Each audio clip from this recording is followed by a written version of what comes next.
कि कृषि यंत्रों पे सब्सिडी मिलती थी। जवाब आया है, वैसे तो ये सरकार हिंदी को बड़ा महत्व देती है, लेकिन इसके जितने प्रोग्राम हैं वो सारे प्रोग्राम अंग्रेजी में है। अगर मैं पढ़ दूं, माननीय मंत्री जी, अध्यक्ष जी, प्रदेश विभाग द्वारा, अरे कम से कम लघु सीमांत किसान गरीब है, उसको तो ये पता ही नहीं कि इतनी योजनाएं हैं। आपको इसीलिए तो चुना है। नहीं, हम तो बताएंगे, लेकिन हमको भी बहुत सी नहीं पता लगेंगी अध्यक्ष जी। दूसरी बात यह है, माननीय, मैं ये प्रश्न करना चाहता हूं कि पहले, अब ये ऑनलाइन व्यवस्था है किसानों को देने के लिए। लघु सीमांत किसान बिगर पढ़ा लिखा है, बुंदेलखंड में खासकर, वो तो जो नहीं पढ़े लिखे हैं वो ही किसानी कर रहे हैं। तो बुंदेलखंड में ये हालत है कि कल 24 तारीख को कल लगाया है कि ऑनलाइन 12 बजे के बाद बुकिंग होगी, और ये बुकिंग वो जान ही नहीं पाएंगे। पूरा एक माफिया गैंग है जो सब यंत्रों की बुकिंग कर लेगा। आप इसकी जांच कराइए। वैसे बुलंदशहर में हुआ है, माननीय मंत्री जी जांच करा रहे हैं, उसमें 2-3 अधिकारी सस्पेंड किए गए। ये मतलब किसी किसान को नहीं मिलता। ये सारा जो है, सारा का सारा काम माफिया लोग कर रहे हैं ऑनलाइन पे। कौन लघु सीमांत किसान माननीय अध्यक्ष जी कर सकता है, बता दीजिए आप। तो मेरा ये निवेदन है आपके माध्यम से कि जो पहले व्यवस्था थी, पहले ये व्यवस्था थी, 5 लोगों की कमेटी थी जिले में, डीएम थे, डीडीओ एग्रीकल्चर थे, सीडीओ थे, मत्स्य विभाग के अधिकारी थे, उद्यान विभाग के अधिकारी थे। 5 लोगों की कमेटी थी। वो कमेटी संस्तुति करती थी। हम लोग भी निवेदन करते थे कमेटी से कि ये गरीब है, लघु सीमांत किसान है, इसको जो है दे दिया जाए यंत्र, इसको जरूरत है। लेकिन अब ऑनलाइन में किससे सिफारिश करेंगे, और मिलना नहीं है। वो सारे के सारे माफिया उसको पहले ले लेंगे, फिर उसके बाद वो जिसको चाहेंगे उसको दे देंगे पैसा लेके। एक तो मेरा यह है कि इसमें कुछ संशोधन किया जाए ताकि गरीबों का भला हो। वो सुझाव है ना। माननीय अध्यक्ष जी, आपसे एक निवेदन है, हालांकि इस प्रश्न में नहीं है, आप ये कह देंगे कि आपने प्रश्न नहीं लगाया। चूंकि प्रश्न लगाने के बाद एक घटना हुई मेरे जिले में। भूमि संरक्षण की 3 इकाई हैं। जब कलेक्टर लगाने के बाद भी बहुत सारे नियम हैं जिसके अंतर्गत आप उसको ला सकते हैं। आपकी आदेश हो तो बोल दें, वैसे कुछ नहीं, आप रोक देंगे तो हम बैठ जाएंगे। नहीं, मेरा उसमें निवेदन नहीं है कि जो भी बात आप कहोगे, जो मेरा एक सिर्फ प्रश्न संदर्भित नहीं है, उसका उत्तर माननीय मंत्री जी के पास नहीं होगा। नहीं, हम उनसे जवाब नहीं चाहते, हम तो आप अपना सुझाव दे दीजिए। अध्यक्ष जी सिर्फ इतना चाहते हैं कि जांच हो रही है, कमेटी बनी है। मैं सिर्फ इतना चाहता हूं कि बुंदेलखंड में भूमि संरक्षण पे हर सरकार ने रुपया दिया, और बहुत रुपया दिया। अभी हमारे जिले में 440 तालाब खुदने थे, मेरे क्षेत्र में 40 नहीं खुदे, 440 का पैसा निकल गया। अब प्रश्न मेरा ये निवेदन है कि कम से कम मंत्री जी उसकी जांच कराएं। आदरणीय चतुर्वेदी जी, अब प्रश्न ये है कि बोलिए। माननीय अध्यक्ष जी, ये तो जनहित की बात है। अरे वही तो कह रहा हूं, प्रश्न करिए, और क्या, मैं आपको मना कर रहा हूं। हम नहीं लगाया तो कम से कम अगर ये हटके हो कोई बात तो भले आप कहो, कम से कम ये जनहित की है तो मंत्री जी इस पर तो कुछ कहेंगे कि जांच कराएंगे, और जो अधिकारी जिनने भ्रष्टाचार किया उन्हें दंडित करेंगे। माननीय मंत्री जी, पे ही हम मान जाएंगे। अब उत्तर आ जाए माननीय मंत्री जी। पहले तीसरे से ही शुरू करता हूं मान्यवर, जो इस प्रश्न से सीधा संबंध नहीं है। चलिए। यदि अलग से माननीय चतुर्वेदी जी वरिष्ठ सदस्य हैं, यदि किसी के खिलाफ कोई वहां पर जो गड़बड़ियां उनको नजर आती हैं लिख करके देंगे तो जरूर मैं उसका जांच कराऊंगा, और ये दोषी पाया जाएगा तो कार्रवाई भी हमारी सरकार करने में संकोच नहीं करेगी। उत्तर आ जाए, फिर मूल प्रश्न उत्तर आ जाए पर आता हूं मान्यवर। विगत 5 वर्षों में हम लोगों ने 1,68,133 कृषि यंत्र दिए हैं किसान भाइयों को।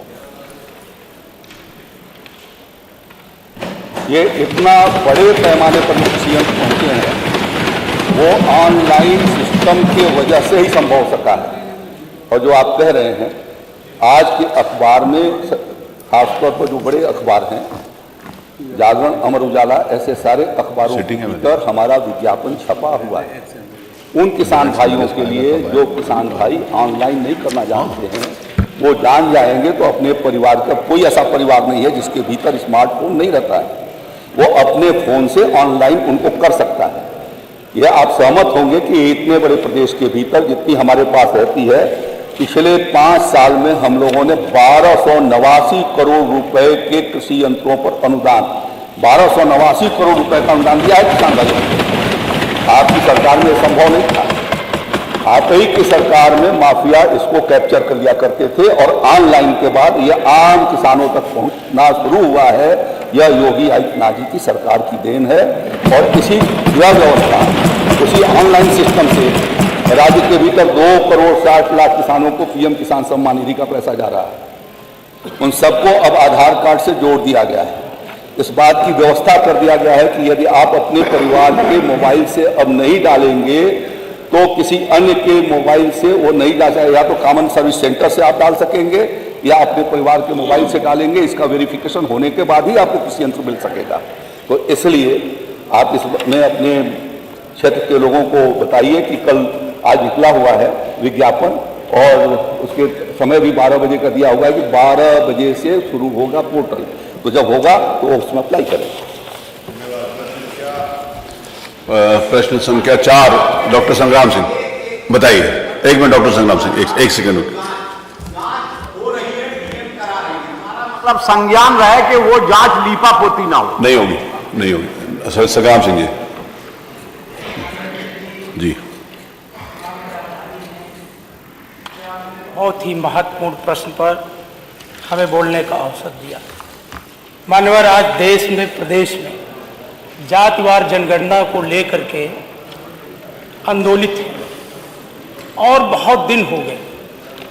एक ऑक्सफैम की रिपोर्ट बताती है कि इस देश के 1% लोगों के पास इस देश के 40.5% संसाधन है और तकरीबन 50% आबादी 3% संसाधनों से गुजारा कर रही है। एक इतनी असमानता की खाई पैदा हो रही है कि देश की एक बहुसंख्यक आबादी जो पिछड़े वर्ग से है, जो पिछड़े वर्ग से है और खासकर भारतीय जनता पार्टी लगातार पिछड़ा वर्ग का हितैषी होने का दावा करती है। और आपने तो यहां तक लगा दिया, चौराहे चौराहे पे पोस्टर लगा दिया कि केंद्रीय मंत्रिमंडल में इतने ओबीसी वर्ग के लोग मंत्री हैं, इसमें प्रदेश में है। उसमें तो मैं सरकार से जानना चाहता हूं कि क्या आप जातिवार जनगणना कराने पर विचार कर रहे हैं? और जब तक जातिवार जनगणना नहीं होगी तब तक वो जो खाई है वो पटने वाली नहीं है, क्योंकि आप बजट बनाते वक्त इस बात की पूरी तौर पर ध्यान दिया जाता है कि अमुक मद में हमें इतना बजट देना है। जब आपके पास पिछड़े वर्ग की कोई डाटा ही नहीं है तो आपने आगे बढ़ाने के लिए कौन सी योजना बना पाएंगे? और तो मैं सरकार से पुरजोर मांग करता हूं कि हमारा पड़ोसी राज्य बिहार अपने संसाधनों पर जातिवार जनगणना कराने का काम कर रहा है, तो उत्तर प्रदेश की सरकार जो लगातार खुद प्रधानमंत्री जी अपनी सभाओं में कहते हैं कि मैं पिछड़े वर्ग से आता हूं, मैंने आदिवासी देश का राष्ट्रपति बना दिया, मैंने दलित समाज से बना, तो क्या हाई कोर्ट में हमारी क्या स्थिति है? सुप्रीम कोर्ट में क्या स्थिति है? हमारे केंद्रीय विश्वविद्यालयों में क्या स्थिति है? केंद्रीय सचिवालय, आपके सचिवालय में क्या स्थिति है? या जो प्रमुख सचिव और पद है वहां पे हमारी क्या स्थिति है? हमारी नियुक्तियों में क्या आउटसोर्सिंग ला करके आपने पिछड़े वर्ग के लोगों को तबाह कर दिया, दलित को तबाह कर दिया। तो मेरा आपसे स्पष्ट प्रश्न है कि क्या लोकसभा चुनाव से पहले भारतीय जनता पार्टी की केंद्र डबल इंजन की सरकार, क्या केंद्र की सरकार का यहाँ नहीं उत्तर मिलेगा, प्रदेश सरकार की केंद्र सरकार यहाँ नहीं है।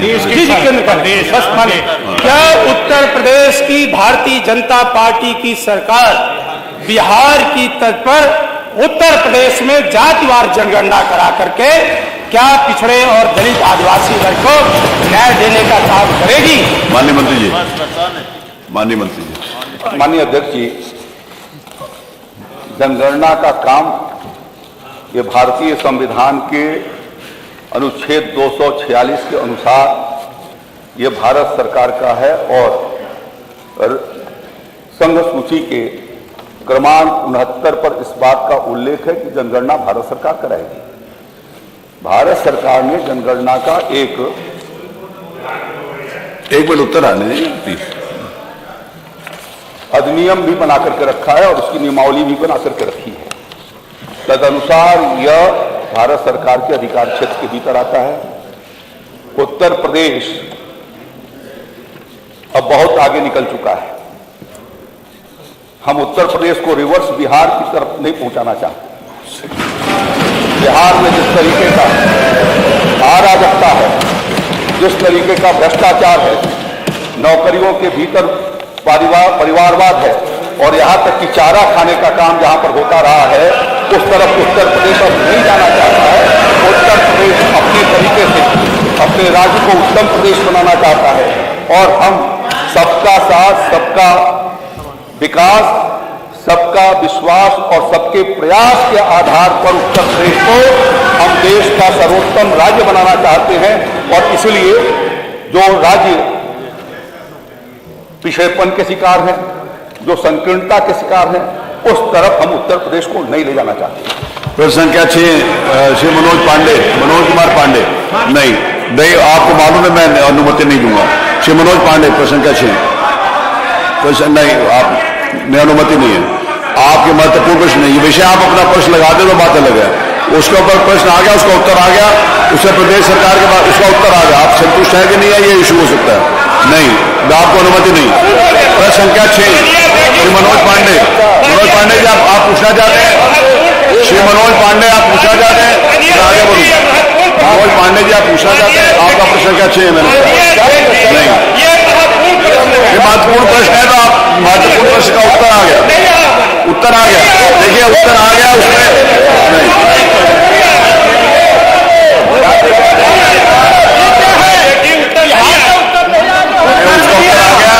नहीं, जब माननीय मंत्री जी ने कह दिया है कि ये विषय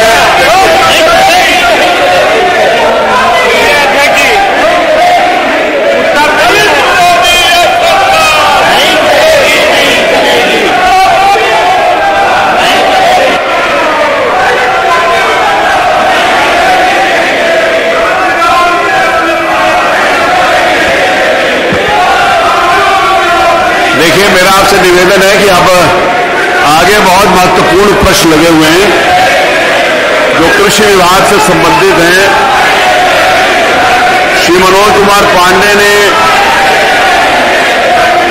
किसान के जो सम्मान निधि है जो सब किसानों को मिल रही है उसमें पात्रता के बारे में पूछा है। श्री महबूब अली जी ने प्रधानमंत्री फसल बीमा योजना के बारे में पूछा है। श्री अतुल प्रधान ने कृषि के बारे में पूछे। बहुत महत्वपूर्ण सारे प्रश्न हैं। यदि आप लोग समझते हो कि आगे वाले प्रश्न महत्वपूर्ण नहीं है तो आप ये जो कर रहे हो आपकी वो ये नहीं करना चाहिए। अगर महत्वपूर्ण है तो मेरा आपसे निवेदन है कि आप अपने स्थान पर जाइए।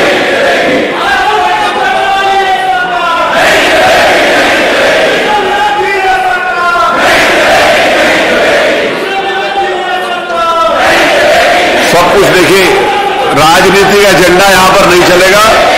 विधानसभा से संबंधित जो प्रश्न है उसका उत्तर आपको मिलेगा। आप उससे संतुष्ट हैं कि नहीं है, ये आपका विषय है।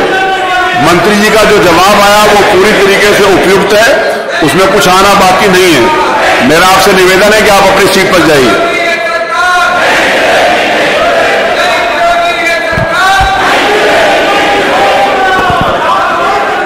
मेरा आपसे निवेदन है, जो भी बात आपने कहनी है आप अपनी सीट पर चल के कहिए। अगर आप अपनी सीट पर नहीं जाएंगे, मेरा निवेदन सुन लीजिए, फिर आपको ये कहने का अवसर नहीं होगा कि मैंने आपकी बात सुनी नहीं। अगर आप नहीं सुनेंगे तो मैं आगे से प्रश्न सारे ले लूंगा। प्रश्न पूरे हो जाने के बाद मैं अगला मद ले लूंगा और अगला मद लेने के बाद मैं सीरियल से सारे के सारे विधानसभा की आज कार्रवाई ले लूंगा।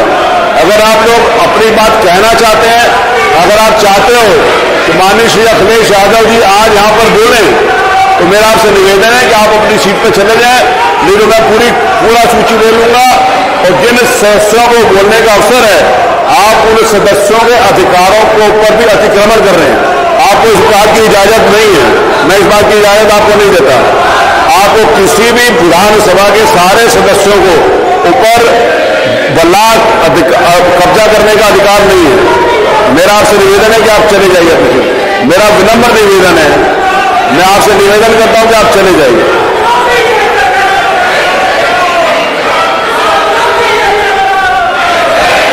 प्रश्न संख्या 6 श्री मनोज पांडे, आप पूछना चाहेंगे मनोज पांडे जी? नहीं, मनोज पांडे जी संतुष्ट हैं उत्तर से, वो कुछ नहीं पूछना चाहते। प्रश्न संख्या 7 श्री महबूब अली, श्री महबूब अली अगर सीट पर जाकर अपना पूरक करना चाहते हैं तो करें, नहीं तो मैं मानूंगा कि जो सरकार से उत्तर आया उससे वो संतुष्ट हैं। श्री महबूब पांडे संतुष्ट हैं, उनका उत्तर पढ़ा मान लिया जाए। प्रस्तुत नथी का प्रश्न संख्या 1 श्री अतुल प्रधान, श्री अतुल प्रधान अगर अपनी बात कहना चाहते हैं, उन्होंने प्रश्न पूछा था, अगर वो अपने प्रश्न का उत्तर चाहते हैं मंत्री जी से, तो मेरा उनसे निवेदन है कि वहां पर चले जाएं। नहीं, मैं आपसे कई बार निवेदन कर चुका हूं, मैं आगे एजेंडे पे जाऊंगा, 1 मिनट भी पीछे नहीं जाऊंगा, मैं एकदम नहीं जाऊंगा पीछे। मैंने आपसे विनम्रता पूर्वक कई बार निवेदन किया है, अगर आप नहीं जाना चाहते, आप नहीं करना चाहते, पूरा प्रदेश आपको टीवी के माध्यम से, आपको यूट्यूब के माध्यम से देख रहा है कि आप विधानसभा में बात नहीं करना चाहते हो, केवल हंगामा करना चाहते हैं, उसकी इजाजत मैं आपको नहीं दूंगा। अतुल प्रधान नथिका प्रश्न संख्या 1 अतुल प्रधान नहीं पूछना चाहते। श्री मनोज कुमार पांडे प्रश्न संख्या 2 श्री पंकज मलिक नहीं पूछना चाहते, ठीक है, उसका उत्तर मान लिया जाए कि वो संतुष्ट है। प्रश्न संख्या 3 श्री अभय सिंह, अगर वो औद्योगिक विकास से संबंधित है, प्रश्न पूछना चाहते हैं, तो मेरा फिर उनसे निवेदन है कि आप जा सकते हैं अपनी सीट पे।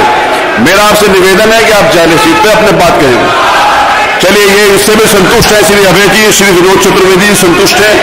औद्योगिक विकास का प्रश्न संख्या 3 उत्तरित मान लिया गया। प्रश्न संख्या 4 श्री अखिलेश डॉक्टर संग्राम सिंह, खेल विभाग से संबंधित है, मंत्री जी उत्तर देने के लिए तैयार है, वो उत्तर नहीं लेना चाहते, ये भी उत्तरित मान लिया गया। श्री मोहम्मद फहीम इरफान, मोहम्मद फहीम इरफान आप पूछना चाहते हैं तो अपनी सीट के ऊपर चलिए, नहीं जाएंगे तो उत्तरित मान लिया जाएगा, मैं आगे बढ़ जाऊंगा। मंत्री जी खड़े हुए हैं, यह भी उत्तरित मान लिया गया। से वो संतुष्ट, मैं मान रहा हूं कि आज जितने भी उत्तर सरकार के द्वारा आए हैं, सारे माननीय सदस्य उससे संतुष्ट हैं, इससे बढ़िया उत्तर कोई भी नहीं हो सकता था। श्री अजय कुमार प्रश्न संख्या 6 श्री अजय कुमार प्रश्न संख्या 6 अगर वो भी कुछ पूछना चाहते हैं पूरक, तो मंत्री जी खड़े हैं, माननीय मंत्री श्री असीम अरुण जी खड़े हैं, अगर आप पूछना चाहते हैं तो पूछिए, इसका मतलब आप भी संतुष्ट हैं। श्री पीयूष रंजन निषाद तथा मुकेश चंद्र वर्मा, माननीय समाज कल्याण मंत्री से कुछ पूछना, पीयूष चंद्र वर्मा है, वो भी नहीं है, वो भी मान लिया। श्री जियाउर रहमान प्रश्न संख्या 8, ये भी कुछ भी पूछना चाहते हैं, अगर हैं तो अपनी सीट के ऊपर जाकर पूछ सकते हैं। प्रश्न संख्या 9 डॉक्टर रागिनी, अगर कोई पूछना चाहते हैं डॉक्टर रागिनी तो अपनी सीट के ऊपर जाकर पूछ सकती हैं। डॉक्टर रागिनी भी नहीं पूछना चाहते तो मैं मानूंगा कि वो उत्तर से संतुष्ट हैं।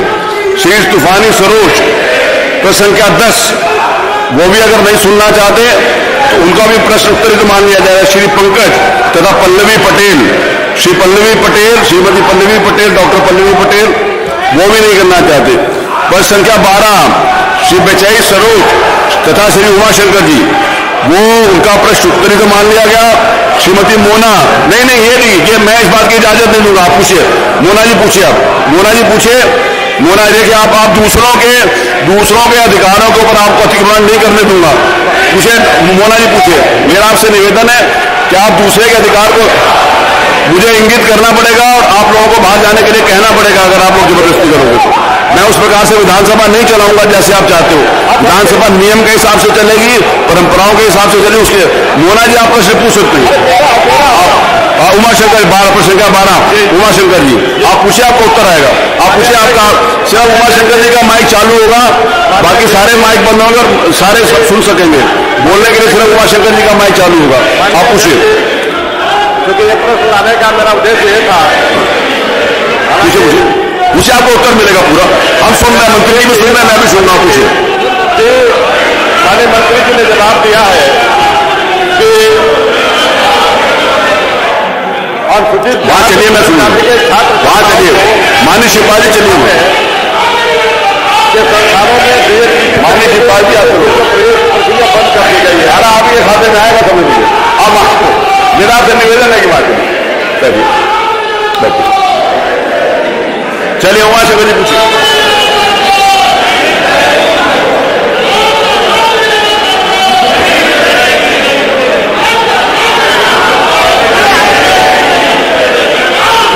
अरे आप पूछिए।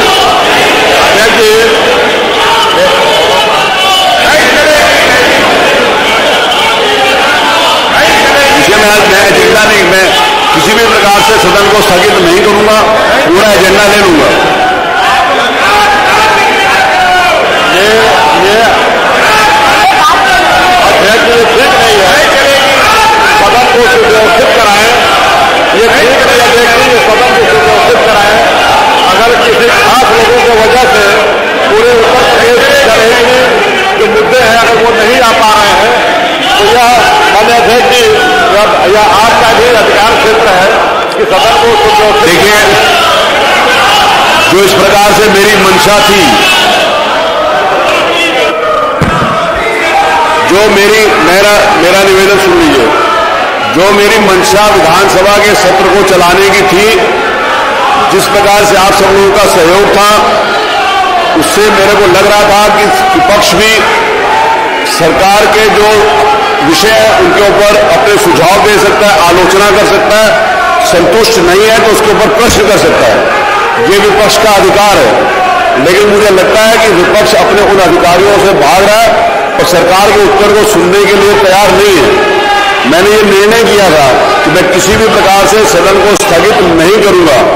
अगर आप इस प्रकार का आचरण करेंगे, अगर आप चाहते हो, एक तरफ आप कहते हो कि विधानसभा ये नहीं, आप चाहते हो कि विधानसभा 11 दिन चले, इस तरीके से विधानसभा आप चाहते हो चले, तो इस तरीके से विधानसभा नहीं चलेगी, क्योंकि आप चाहते नहीं हो। इसलिए सरकार चाहती है कि हर विषय का पूरा उत्तर आए, आपकी हर बात का जवाब देने के लिए सरकार तैयार है। आप अपने बातों के सरकार से उत्तर सुनना नहीं चाहते तो मुझे लगता है कि आपके पास कोई विषय बचा नहीं है जिसके कारण आप ये सब कुछ कर रहे हो। अगर आपके पास कोई विषय नहीं बचा ये करने के कारण, तो ये अनुचित है। मैं सदन को, क्योंकि मैं बहुत भारी मन से आज ये निर्णय ले रहा हूं जो मेरे स्वभाव के भी विपरीत है और मेरी मंशा के भी विपरीत है और प्रदेश की जन कल्याण के विषयों से भी विपरीत है। प्रदेश की जनता चाहती है कि उनके द्वारा चुने हुए प्रतिनिधि अपनी बात उठाएं। आप अपनी बात नहीं उठाना चाहते हो, जो बात आपको बाहर अवसर मिलता है इस बात को करने का, आप वो विधानसभा में भी करना चाहते हो। विधानसभा इस बात की इजाजत नहीं देती। फिर मेरा आपसे अंतिम बार निवेदन है, मेरा आपसे विनम्र निवेदन है कि आप अपनी सीट पर जाएं, अपनी बात कहें, अपनी बात सुनने के लिए सरकार उसको सुनेगी और सरकार जवाब देगी। फिर आपसे निवेदन करता हूं कि आप अपनी सीट पर जाइए।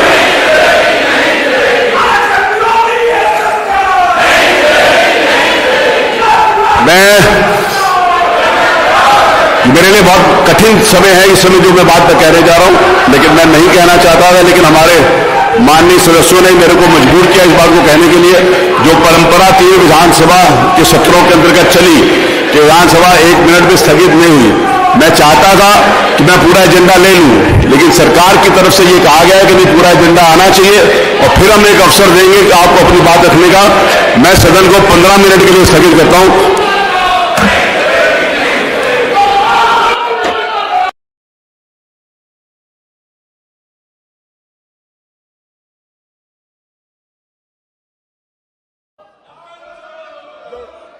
Speaker sir, thank you for allowing me to speak on the President's address. It's an honor for me to be able to speak at this house today.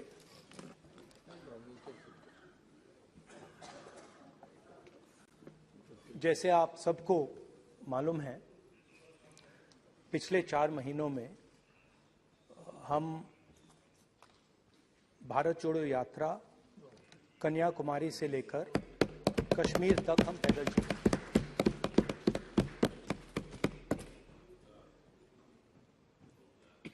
3,600 kilometre तकरीबन। और इस यात्रा पे बहुत कुछ सीखने को मिला।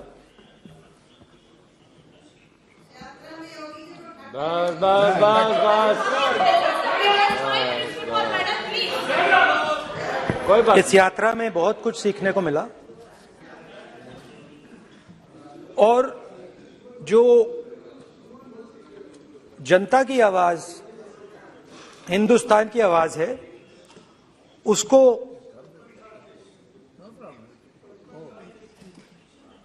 गहराई से सुनने का मौका मिला।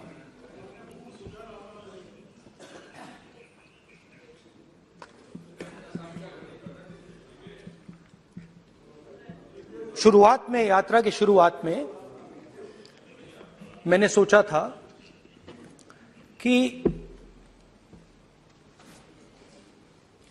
3,500 किलोमीटर चलने हैं और मुश्किल है मगर किया जा सकता है।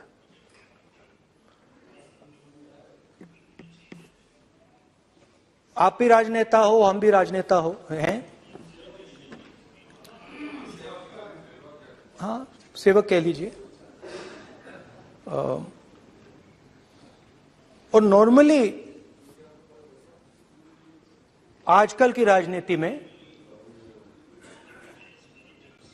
जो हमारी पुराना ट्रेडिशन था पैदल चलने का, वो आजकल हम सब लोग, हम भी आप भी, उस ट्रेडिशन को शायद भूल गए या उसका हम पालन नहीं करते। मैं भी उसमें शामिल था, आप भी उसमें शामिल हैं। हम सब, कोई गाड़ी में जाता है, कोई हवाई जहाज में जाता है, कोई हेलीकॉप्टर में जाता है, मगर पैदल कम चलते हैं। ठीक है, ठीक है। और जब पैदल चला जाता है, हाँ पैदल जाएंगे, सब जगह पैदल जाएंगे, घबराइए मत। तो जब पैदल चला जाता है, मैं 1 किलोमीटर की बात नहीं कर रहा हूं, 10 की नहीं कर रहा हूं, 25 की नहीं कर रहा हूं, मैं 200-300-400 किलोमीटर की बात कर रहा हूं। जब 200-300-400 किलोमीटर चला जाता है तो शरीर पे दबाव पड़ता है, दर्द होता है, मुश्किल आती है। शुरुआत में चलते वक्त लोगों की आवाज सुन रहे थे हम, मगर हमारे दिल में यह भी था कि हम भी अपनी बात रखें। कोई हमारे पास आता था, कहता था कि मैं बेरोजगार हूं, और हमें लगता था कि नहीं, हमें कहना चाहिए कि तुम बेरोजगार क्यों हो, कारण क्या है। उसमें हम विपक्ष का रोल भी प्ले कर लेते थे, आपकी भी बुराई कर देते थे। नहीं, वो तो है, वो भी करेंगे, हम भी करेंगे। मगर थोड़ी देर चलने के बाद एक बदलाव आया, और जो हमारी आवाज थी, जो ये डिजायर था बोलने का कि भैया बेरोजगारी इसलिए है, महंगाई इसलिए है, वो बिल्कुल बंद हो गई। क्योंकि हमने इतने लोगों से बात की, मतलब हजारों लोगों से बात की, बच्चों से, बुजुर्गों से, महिलाओं से, माताओं से, बहनों से, कि थोड़ी देर बाद ये बिल्कुल आवाज बंद हो गई। और फिर हम गहराई से, और मैं खुल के कह सकता हूं, मैंने तो अपनी जिंदगी में इस प्रकार से कभी पहले सुना ही नहीं था। क्योंकि हम सब में थोड़ा सा अहंकार होता है कि हम ही बता दें, अपनी बात रख दें।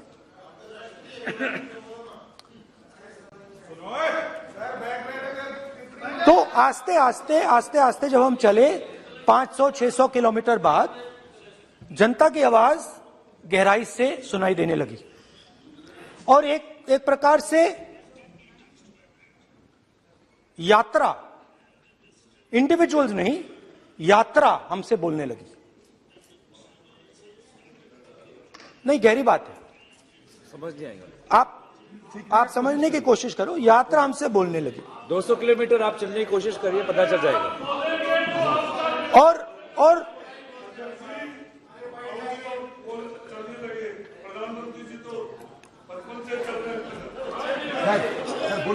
वो चाय बेचने के लिए जाते थे। तो यात्रा बोलने लगी। कोई आता था, कहता था, युवक आता था, कहता था मैं बेरोजगार हूं, हम सवाल पूछते थे, क्या पढ़ा आपने, इंजीनियरिंग की, अब क्या करते हो? कोई कहता था मैं बेरोजगार हूं, कोई कहता था मैं उबर चलाता हूं, कोई कहता था मैं मजदूरी करता हूं। किसान आए हजारों, प्रधानमंत्री बीमा योजना की बात की कि हम पैसा भरते हैं, तूफान आता है, आंधी आती है, पैसा गायब हो जाता है।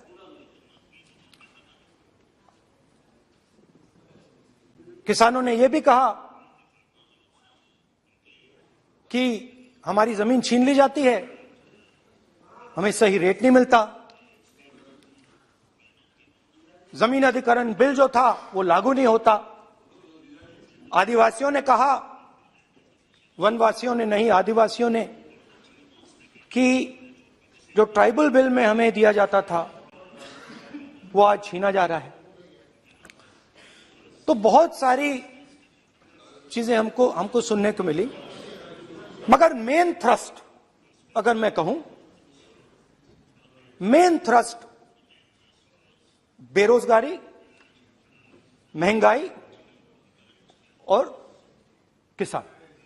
उसमें एमएसपी थी, उसमें बीज की समस्या थी, किसान बिल की समस्या थी। अच्छा, अग्निवीर की भी बात की लोगों ने। आपने अभी बोला कि अग्निवीर देश को फायदा पहुंचाएगा, मगर हिंदुस्तान का युवा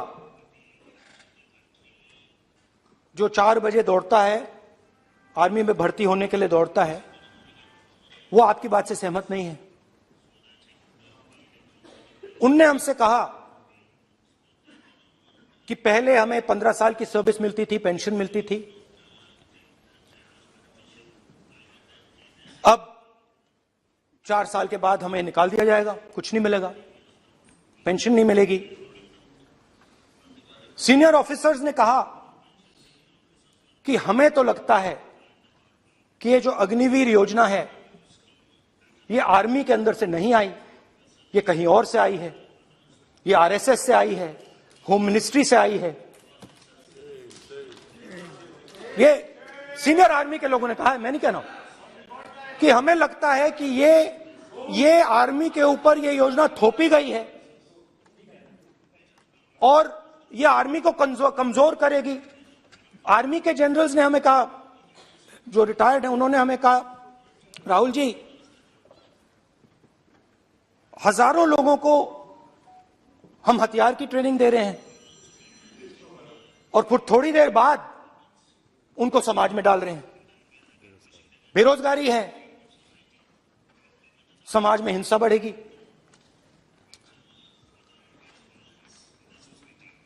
तो उनके मन में था कि ये जो अग्निवीर योजना जो है, ये आर्मी के अंदर से नहीं आई है। और मुझे नाम भी बताया कि अजीत डोभाल जी ने ये योजना आर्मी पे थोपी है। क्यों नहीं ले सकते? क्यों नहीं ले सकते? बिल्कुल ले सकते, पार्लियामेंट में थोड़ी है वो।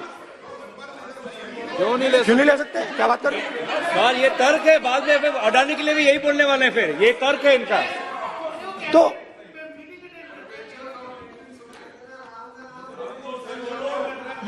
इंटरेस्टिंग बात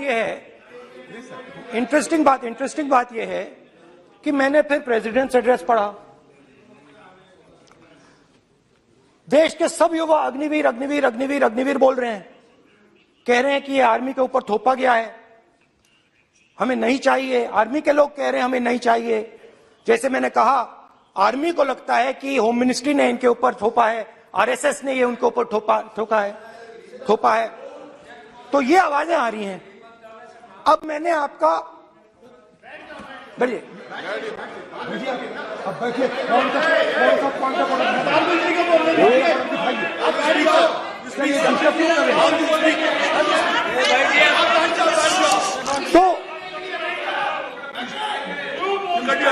तो एक ये थोड़ा पानी ले आओ मैंने पानी। तो मुझे एक फर्क दिखा प्रेसिडेंट्स एड्रेस में बहुत सारी चीजें बोली गई। अग्निवीर के लिए एक लाइन थी, एक शब्द, एक बार अग्निवीर शब्द का प्रयोग किया गया और वो भी अग्निवीर योजना हमने दी, उससे ज्यादा कुछ नहीं बोला। कहां से आई, कौन लाया, किसको फायदा होगा, ये नहीं बोला। बेरोजगारी शब्द ही नहीं था उसमें। आपने देखा होगा बेरोजगारी शब्द ही नहीं था प्रेसिडेंट एड्रेस में। महंगाई शब्द ही नहीं था। तो जो यात्रा में हमें सुनने को मिला, अग्निवीर, महंगाई, किसान, बेरोजगारी, प्रेसिडेंट एड्रेस में था ही नहीं। तो ये मुझे थोड़ा अजीब लगा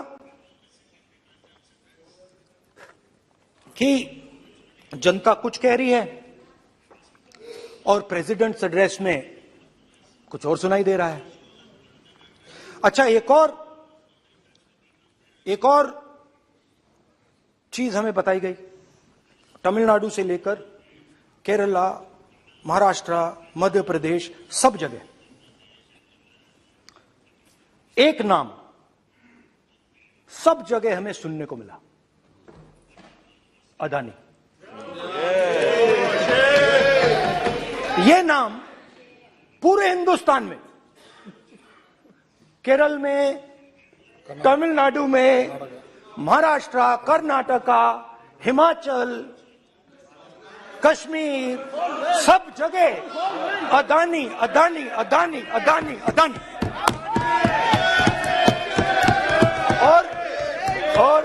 और ये नाम नहीं, और इस नाम के बारे में जब लोग बोलते थे मुझसे तो 2-3 सवाल पूछते थे।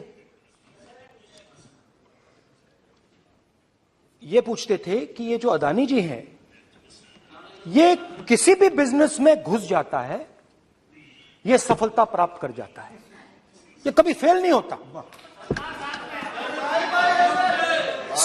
और युवाओं ने मुझसे यह सवाल पूछा कि भाई ये हो क्या रहा है, हम भी सीखना चाहते हैं। मोदी जी ने कहा स्टार्टअप करो, हम भी अदानी जी जैसे बनना चाहते हैं। तो भैया किसी भी बिजनेस में घुस जाओ और एकदम सक्सेस हो जाए। यह पहला सवाल था। दूसरा सवाल था कि ये अदानी जी हैं, ये किसी भी बिजनेस में घुस जाते हैं। पहले ये 1-2 बिजनेस करते थे, अब ये 8-10 सेक्टर्स में काम करते हैं। Airports, data centres, cement, solar energy, wind energy, aerospace and defence, consumer finance, renewables, media. तो उन्होंने मुझसे पूछा कि राहुल जी, हाँ वेट करो, वेट। हाँ, धन्यवाद। पोर्ट्स की बात भी थी।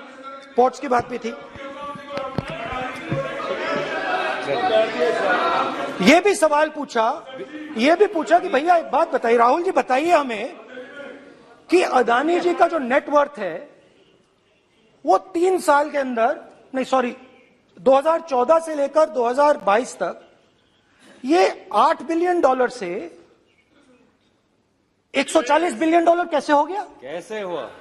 मोदी है तो मुमकिन। ये 2014 में अगर आप दुनिया की मुस्कुरा रहे हैं, आप बीजेपी में है ना आप, तो ये लिस्ट आती है, एक लिस्ट आती है दुनिया के सबसे अमीर लोगों की। इस पे ये 609 नंबर पे थे 14 में। 609 पीछे बिल्कुल। पता नहीं जादू हुआ, दूसरे नंबर पे पहुंच गए। मोदी है तो मुमकिन है।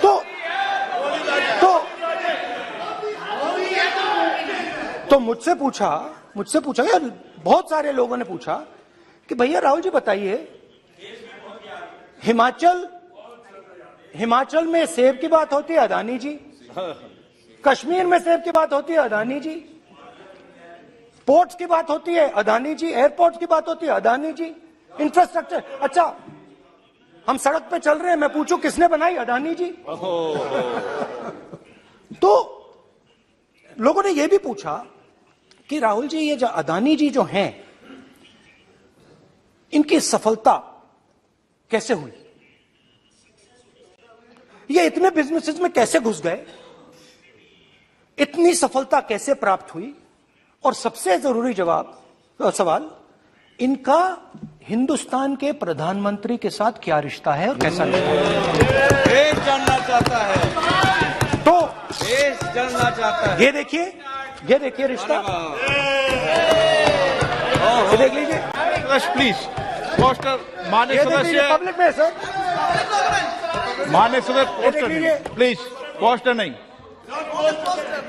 पोस्टर नहीं है सर। देखिए आप पोस्ट बैठिए, एक मिनट बैठिए।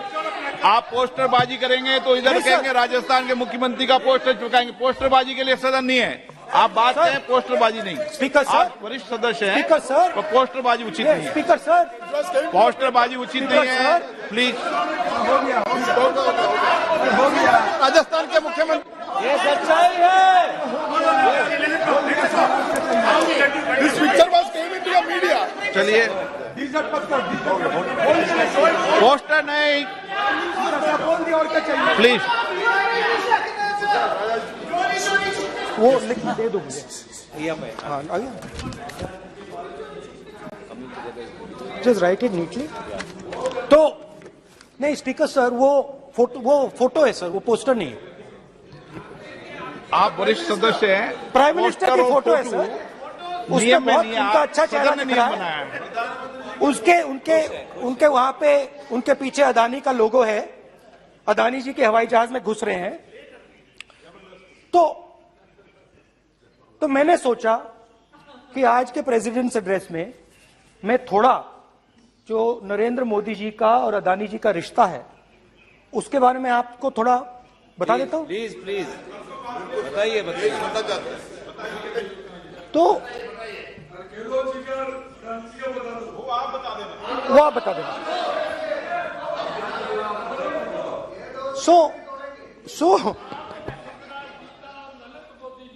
So the relationship begins many years ago when Narendra Modi ji was the Chief Minister of Gujarat.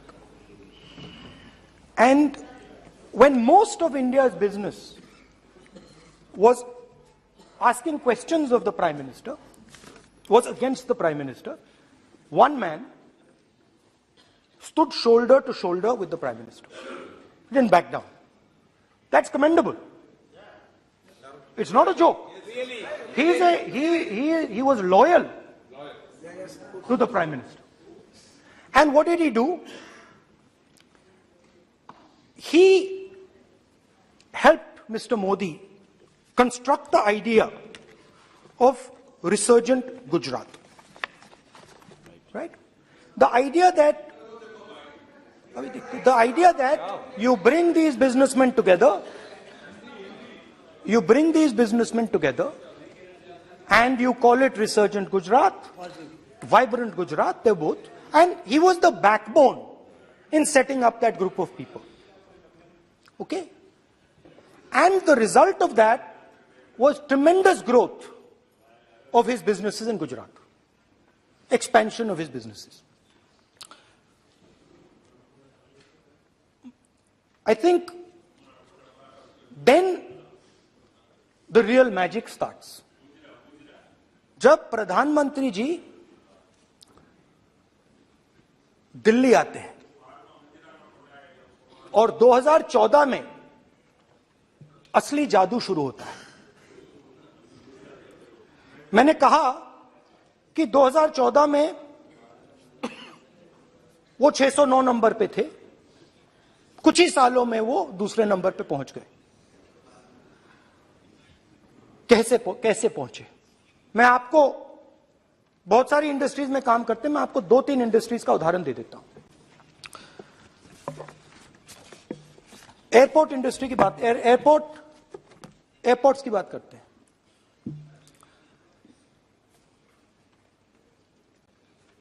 कुछ साल पहले सरकार ने हिंदुस्तान के एयरपोर्ट्स को डेवलप करने के लिए दिया। नियम था, there was a rule that anybody who does not have prior experience in airports cannot be involved in development of these airports. नहीं, गलत नहीं बोल रहा हूं।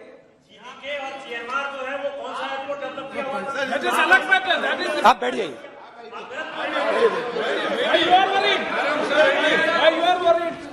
अडानी के डिफेंस में आ गए सर। देखिए, अरे माननीय सदस्य प्लीज मेरी बात सुनो। तो एक मिनट मेरी बात सुनो। ये एक मिनट बात सुनेंगे। ये संसद है, अपन किस दिशा पर चर्चा कर रहे हैं ये देश देख रहा है। हमें राष्ट्रपति अभिभाषण पर चर्चा करें तो उचित रहे, बाकी आपकी इच्छा है, स्वतंत्र अभिव्यक्ति है। मेरा मानना ये है तो अपन एक विषय पर ओके तो आपको तो रूल था, नियम था। हम पॉइंट ऑफ ऑर्डर किस पे है ये? सर कैसे एयरपोर्ट का प्राइवेटाइजेशन तो उनके समय हुआ, ऐसी कोई पार्टी थी जिसका अनुभव था? ये कौन सी बात कर रहे हैं? बोलिए। ओके प्लीज प्लीज ओके बोलने दे आपको नेता को। तो बोलने दे आपको नेता को। रूल था, प्लीज बोलने दे। रूल था कि अगर कोई एयरपोर्ट बिजनेस में नहीं था तो वो इन एयरपोर्ट्स को ले नहीं सकता था। इस रूल को हिंदुस्तान की सरकार ने बदला। किसी ने भी बनाया हो रूल था, किसी ने भी बनाया हो रूल था। रूल बनाया किसने बात नहीं है, रूल बदला किसने बात है। रूल बदला गया और किसके लिए? किसने किया है?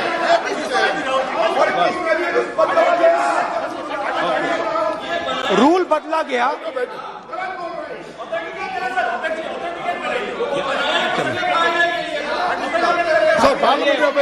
चलता रहेगा क्या सर? आप रूल को बदला गया। सर बोलने दीजिए। करना चाहिए सर, ऑथेंटिकेट करना चाहिए। चलिए चलिए आप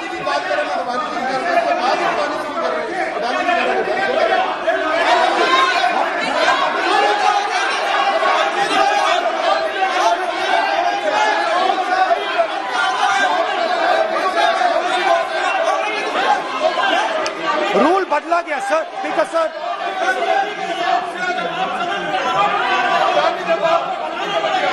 बैठे बैठे।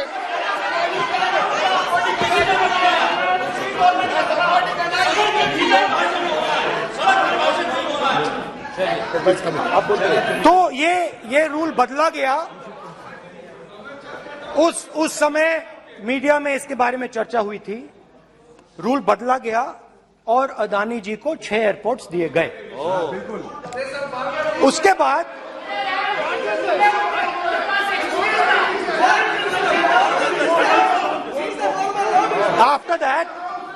after that India's most strategic profitable airport, Mumbai airport, was taken away by GVK, hijacked by using the agencies. The agencies को CBI, ED का प्रयोग कर GVK पर दबाव डालकर हिंदुस्तान की सरकार ने उस एयरपोर्ट को अदानी जी के हाथों में कर दिया। रिजल्ट क्या आया? रिजल्ट आया कि एयरपोर्ट्स में आज अदानी जी 24% हिंदुस्तान की एयर ट्रैफिक को अपने एयरपोर्ट से निकालते हैं और 31% एयर फ्रेट उनके एयरपोर्ट्स में से निकलता है। अब यह काम हिंदुस्तान की सरकार और हिंदुस्तान के प्रधानमंत्री जी ने फैसिलिटेट किया। तो बताइए, बोलिए विधि मंत्री। और ये जो सर ये हाउस में सर ये बोल रहे हैं, तुम तो ज्ञान बांट रहे हो, बैठ जाओ। सर ये यहाँ बहुत गंभीर मिनिस्टर हैं ये देश के। ये राष्ट्रपति का उद्बोधन को लेकर एक गंभीर चर्चा हो रही है। जो भी मेंबर कुछ भी बात करे विद फुल रिस्पॉन्सिबिलिटी ऑथेंटिकेट करें। और ये वाइल्ड एलिगेशन अपना एक सोच के आया है, बिना तर्क के ऐसे वाइल्ड एलिगेशन लगा रहे, ये कोई मतलब नहीं है सर, ये ऐसे नहीं बोल सकते। और वो सर तर्क रखना पड़ेगा। अगर एलिगेशन लगा रहे हैं तो आपको पूरा डॉक्यूमेंट प्रूफ के साथ आपको रखना पड़ेगा। दे देंगे आप ऐसे बातें नहीं दे देंगे, और ये गंभीरता को समझिए, ये डॉक्यूमेंट्री प्रूफ दे देंगे। अब आपने जो पिछले स्पीकर थे उन्होंने फॉरेन पॉलिसी की बात की, हम भी फॉरेन पॉलिसी की बात करते हैं। चलिए डिफेंस से शुरू करते हैं।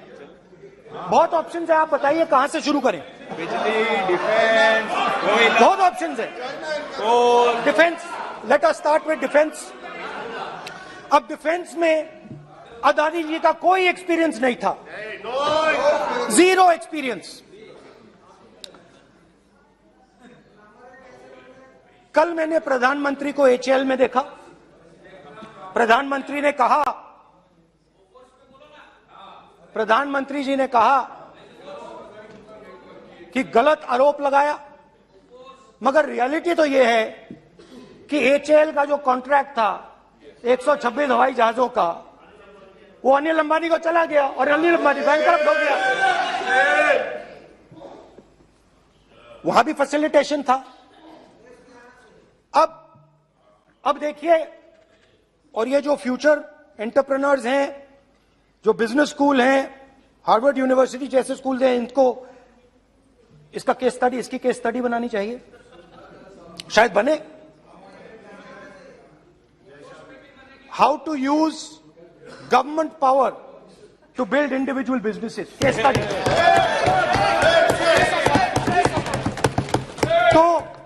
तो अब देखिए, अदानी जी की डिफेंस में इंटरेस्ट देखिए।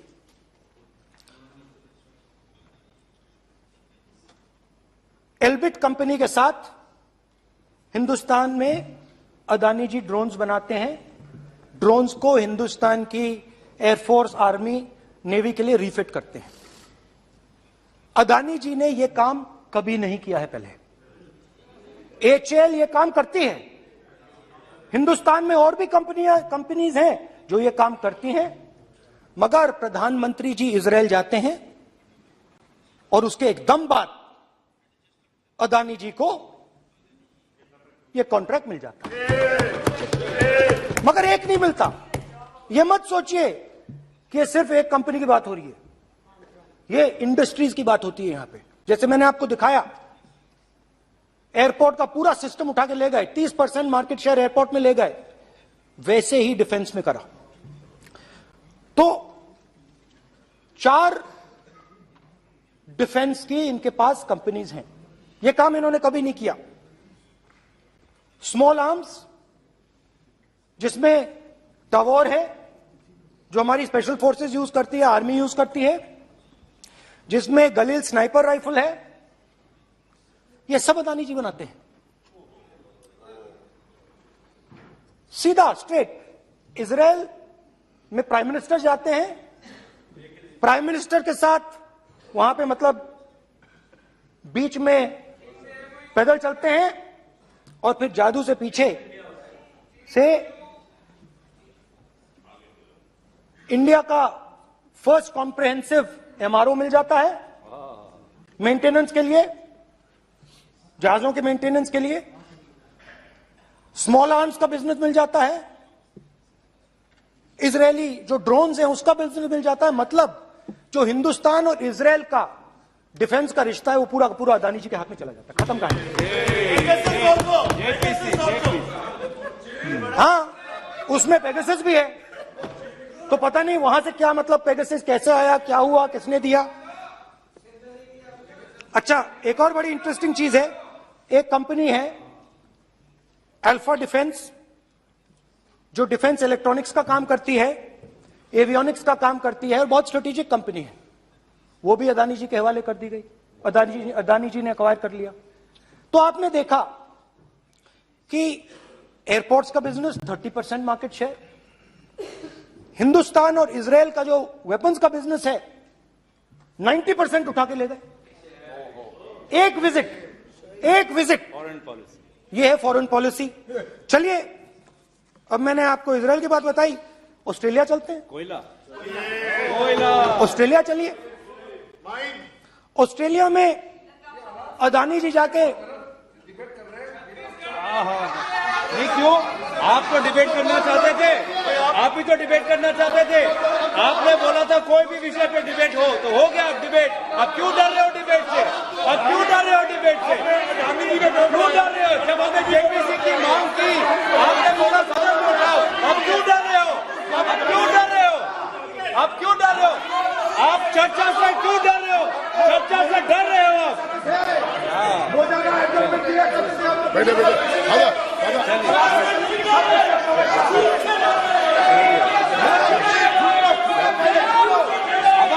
अब सुनना पड़ेगा, अब सुनना पड़ेगा, अब सुनना पड़ेगा। ऑस्ट्रेलिया जाते हैं, प्रधानमंत्री ऑस्ट्रेलिया जाते हैं।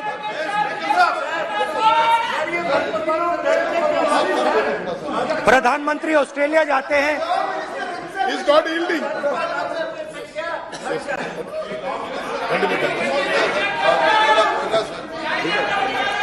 ऑस्ट्रेलिया जाते हैं। क्या नंबर बताएं? 369। सर ये क्या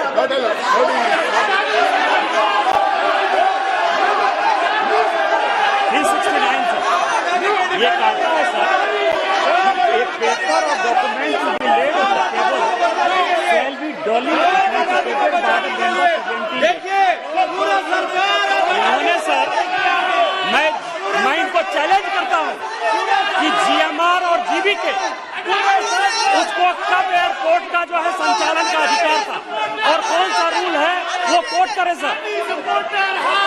किस रोल के आधार पर ये, इनको मैं चैलेंज करता हूं, पूरी कांग्रेस पार्टी को चैलेंज करता हूं कि जीएमआर और जीबीके को कौन सा एयरपोर्ट चलाने का लाइसेंस जब दिया तो उनको उसका नॉलेज था।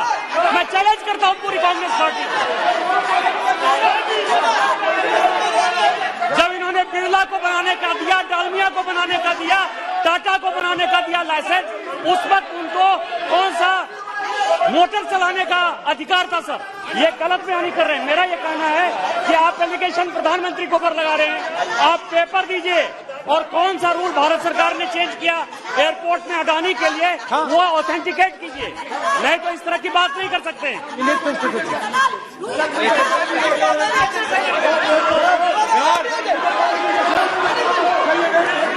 करना पड़ेगा, ऑथेंटिकेट करना पड़ेगा। राहुल गांधी जी, आपको ऑथेंटिकेट करना पड़ेगा। आप ऐसा नहीं बोल सकते हवा में, आप हवा में बोल रहे हो और प्रधानमंत्री जी पे आरोप लगा रहे हो। आपको ऑथेंटिकेट करना ही पड़ेगा। आप ऐसे ही बोल रहे हो कि जीएमआर का, जीवीके का समय रूल, हाँ कहा था रूल, कोई रूल नहीं था। आपको यह तो ऑथेंटिकेट, और ऑथेंटिकेट करके ही रखना पड़ेगा आपको। पहले रखिए और उसके बाद आगे बात करने देंगे, नहीं तो माफी मांगिए देश से। आप प्रधानमंत्री जी पर आरोप लगा रहे हैं, सर बोलने दीजिए। अनाप शनाप आरोप लगा रहे, बिना किसी डॉक्यूमेंट के आरोप लगा रहे प्रधानमंत्री जी पे। रूल 353 सर, रूल 353 है sir, no allegation of defamatory और incriminatory nature shall be made unless you have given notice. छोड़िए, वो तो प्रधानमंत्री के खिलाफ एलिगेशन लगा रहे हैं बिना नोटिस दिए, बिना कोई डॉक्यूमेंट दिए। सर ये रिकॉर्ड पर नहीं जाना चाहिए सर, ये बिल्कुल रूल का उल्लंघन है। और क्या क्या बातें वो कह रहे हैं सर, मैं उसको रिपीट नहीं करना। Reckless allegation, baseless allegation, in violation of rules, sir ये स्वीकार नहीं होना चाहिए।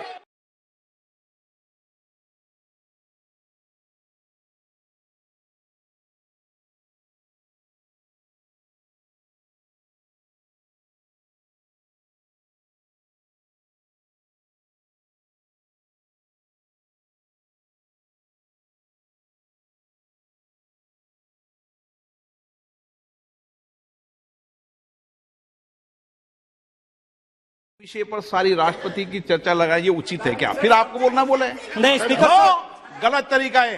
राहुल गांधी जी आप बोल रहे हैं गलत तरीका है। क्या देश को संदेश देना चाहते हैं आप? क्या संदेश देना चाहते हैं देश को?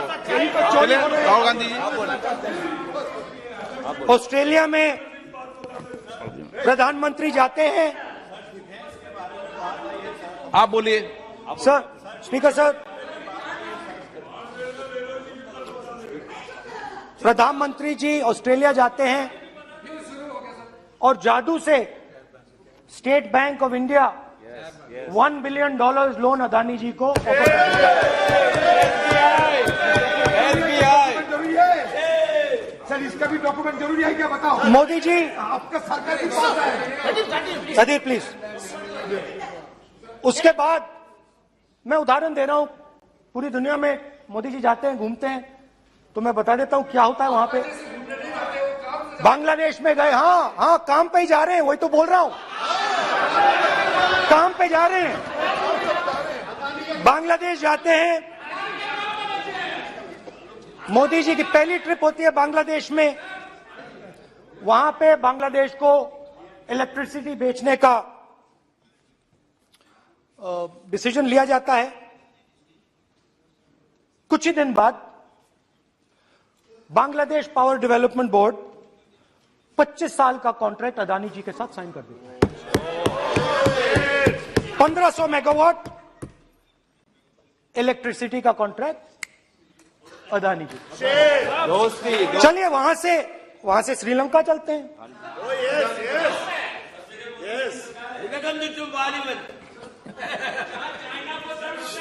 जून 2022 में Chairman of Sri Lanka's Ceylon Electricity Board, MMC Fernando, informed a parliamentary committee in Sri Lanka in open hearing that he was told by President Rajapaksa that PM Modi pressured him to give the wind power project directly to Mr. Adani.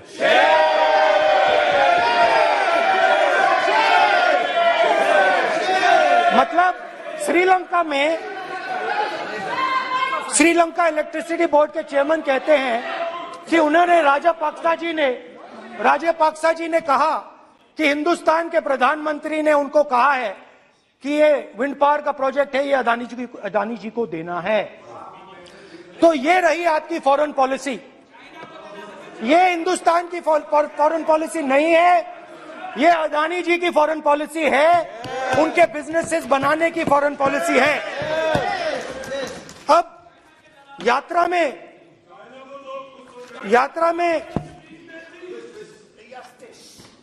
में मुझसे 2-3 और सवाल पूछे गए। यात्रा में लोगों ने मुझसे पूछा, राहुल जी ये जो LIC कंपनी है इसका पैसा अदानी जी की मदद करने के लिए क्यों डाला जा रहा है? उन्होंने यह भी पूछा कि अदानी जी के जो शेयर्स हैं बड़े वोलेटाइल हैं, उसमें LIC का पैसा क्यों डाला जा रहा है? तो मेरा कहना है कि एक सेकंड,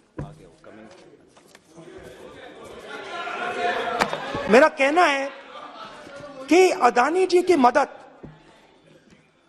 प्रधानमंत्री जी और हिंदुस्तान की सरकार कैसे करती है? हजारों करोड़ रुपए हिंदुस्तान के public sector banks Adani ji को मिलता है। 27,000 करोड़ रुपए SBI, PNB 7,000 crore, bank of Baroda 5,500 crore, ये मैं लिस्ट चलती जाएगी। LIC का एक्सपोजर 36,000 करोड़ रुपए, 3 crore SBI and other PSU bank holders. So money is going to Mr. Adani and to finance.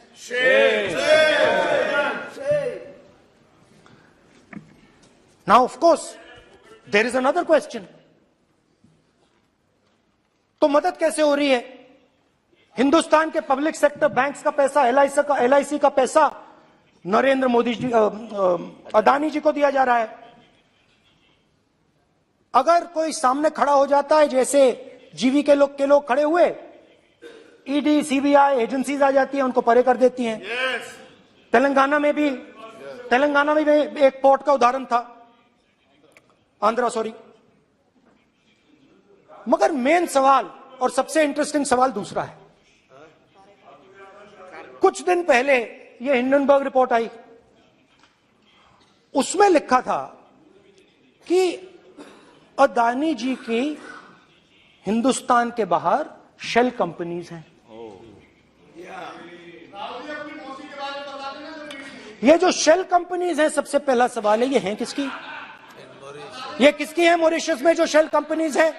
और ये जो हजारों करोड़ रुपया ये शेल कंपनीज हिंदुस्तान में भेज रही हैं, ये किसका पैसा है? और क्या ये काम अदानी जी फ्री में कर रहे हैं? अब मैं ये सवाल क्यों पूछ रहा हूं? क्योंकि अदानी जी स्ट्रेटेजिक बिजनेसेस में काम करते हैं। अदानी जी हिंदुस्तान के पोर्ट्स को डोमिनेट करते हैं। अदानी जी हिंदुस्तान के एयरपोर्ट्स को डोमिनेट करते हैं। और जैसे मैंने कहा, अदानी जी हिंदुस्तान की डिफेंस इंडस्ट्री में बहुत जरूरी रोल प्ले करते हैं। तो मेरा पहला एक छोटा सा सवाल है कि जो शेल कंपनीज हैं, इनके बारे में हिंदुस्तान की सरकार ने कोई सवाल नहीं उठाया? ये कौन लोग हैं? ये किनकी कंपनीज हैं? ये स्ट्रेटेजिक मामला है, पोर्ट्स का मामला है, एयरपोर्ट्स का मामला है, डिफेंस का मामला है। और जो कंपनी इन स्ट्रेटेजिक एरियाज में काम कर रही है, उनके बारे में आपको मालूम ही नहीं। ये नेशनल सिक्योरिटी का मुद्दा है, आपको मालूम ही नहीं कि ये शेल कंपनीज किसकी हैं, कितना पैसा आ रहा है, किसका पैसा आ रहा है। तो एक बहुत बड़ा सवाल है, ये पैसा किसका है? ये शेल कंपनीज किसकी हैं? और ये हिंदुस्तान की सरकार की जिम्मेदारी है ये पता लगाना ये किसकी शेल कंपनीज हैं और ये किसका पैसा अंदर आ रहा है। JPC, we want JPC, we want JPC.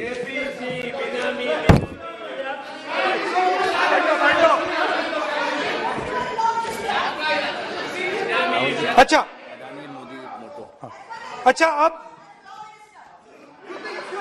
अब चलिए छोटा सा बजट के बारे में बता देता हूं। 2022 में अदानी जी अनाउंस करते हैं कि वो $50 बिलियन इन्वेस्ट करेंगे to build the world's largest green hydrogen ecosystem. और इस बजट में बीजेपी की सरकार निर्मला सीतारमण जी कहती हैं हम ग्रीन हाइड्रोजन के लिए बहुत ह्यूज इंसेंटिव्स देंगे। 19,700 करोड़ रुपए हम ग्रीन हाइड्रोजन के लिए देंगे, मतलब अदानी जी को देंगे।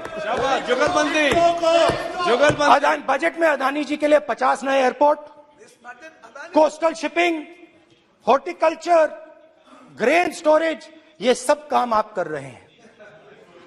तो मेरे सिर्फ कल प्रधानमंत्री जी कल भाषण देंगे, मेरे उनसे 2-3 छोटे से सवाल हैं। मेरा प्रधानमंत्री जी से 2-3 सवाल हैं।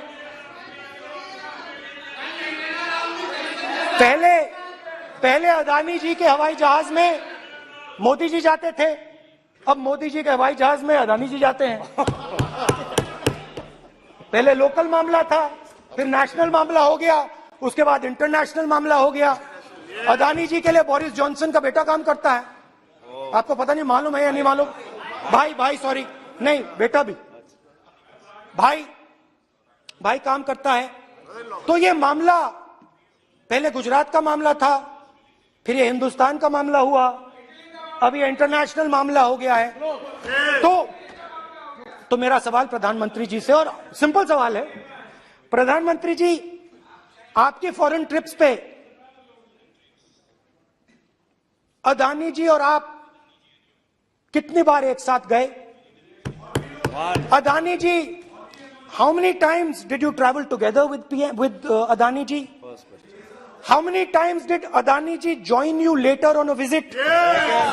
How many times did Adani ji travel to a country immediately after you did?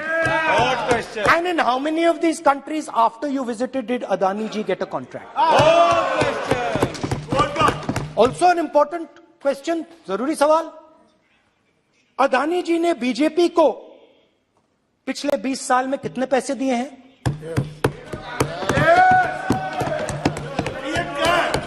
Electoral bonds में कितना पैसा दिया है?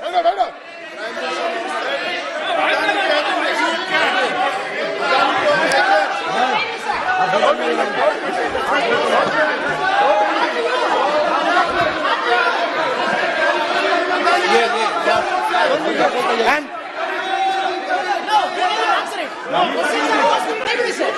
questions are posed to Prime Minister, please. Sir, खत्म करने दीजिए सर. Concluding. और बहुत सुंदर तरीके से, बहुत सुंदर तरीके से वो चलिए क्या हो रहा है सर, मैं सिर्फ इतना कहना चाहता हूं, राहुल जी अभी आप सीनियर एमपी हो गए हैं, आप एक सीनियर एमपी हो चुके हैं. हम लोग एक्सपेक्ट करते हैं कि इस सदन का सदस्य होने के नाते जो भी बातें आप करेंगे गंभीरता से आप बात करेंगे. बाहर आप जो भी भाषण देते हैं हम लोग उसको रोक नहीं सकते हैं. इस सदन के अंदर में जो भी बात कही जाती है पूरा गंभीरता के साथ, प्रमाण के साथ कहे जाना चाहिए. ये परंपरा है. और राहुल जी ने कहा कि प्रधानमंत्री विदेश घूमने जाते हैं. तो मैंने आज वो जो युवाओं ने मुझसे सवाल पूछा था कि अदानी जी की इतनी बिजनेस एक्यूमेंट कहां से आई, इतने अलग अलग सेक्टर्स में अदानी जी ने कैसे सक्सेस प्राप्त की, अदानी जी के बारे में पूरी दुनिया को स्टडी करनी चाहिए, हार्वर्ड यूनिवर्सिटी को स्टडी करनी चाहिए कि पॉलिटिक्स के बीच में और बिजनेस के बीच में कैसा रिश्ता होता है. India is a case study and prime minister Narendra Modi should be given a gold medal in this. Now बहुत अच्छी तरह बीजेपी के जो पिछले स्पीकर थे उन्होंने मेरे भाषण को इंकैप्सुलेट किया मेरे लिए. बहुत अच्छी तरह आपने जो मैं सोच रहा था आपने उससे और भी अच्छी तरीके से बोल दिया. Coming together is a beginning, keeping together is progress, working together is success. Adani ji and Narendra Modi ji, thank you.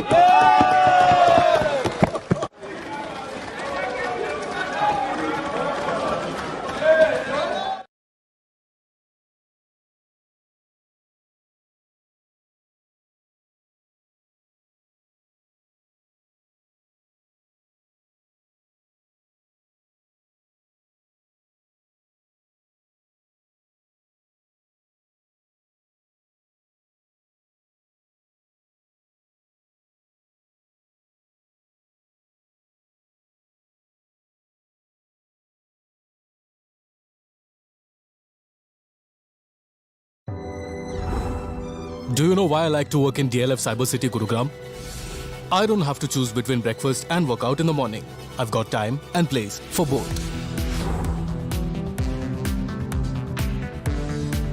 I get my cardio in on the way to work.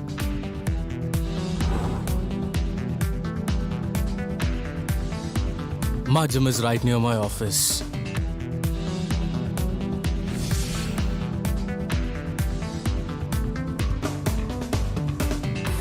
And my favorite cup of coffee is right on the way.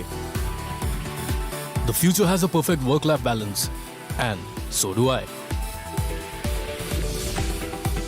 DLF Cyber City, Gurugram. The future works here.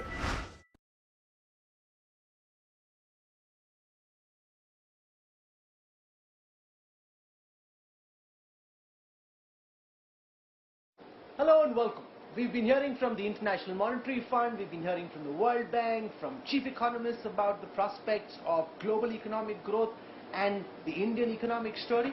But to get a sense of how the Indian economy is doing in the eyes of one of the world's foremost economists, former Governor of the Reserve Bank of India, I'm joined at the India Today studios here at the World Economic Forum in Davos by Dr. Raghuram Rajan. It's terrific to have you with us, and thank you for your time.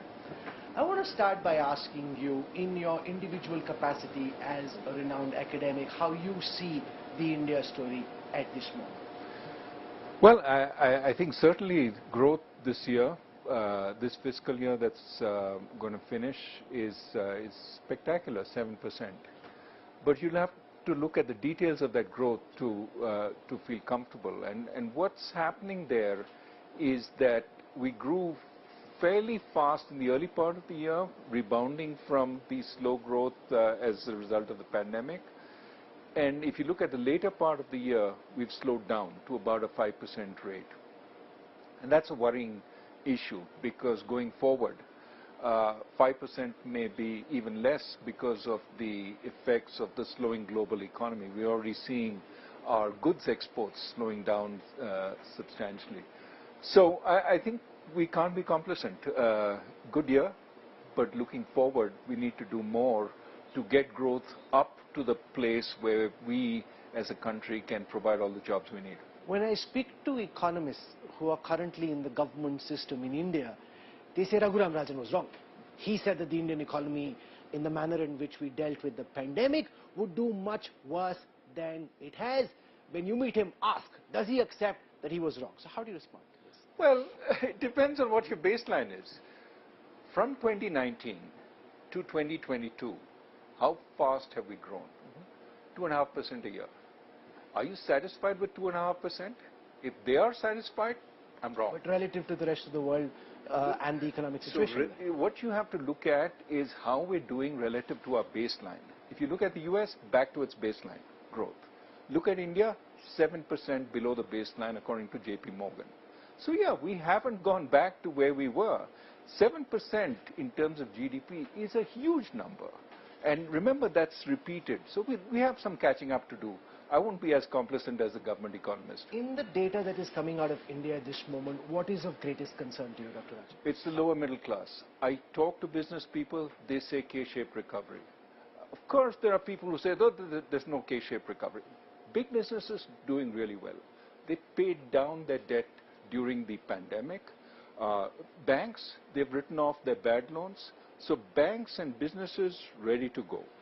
The problem is the lower middle class, they've had a bad pandemic. Some of them have lost their jobs. Small and medium enterprises didn't do so well. They're coming back. But the issue then is, where do these people feel the comfort?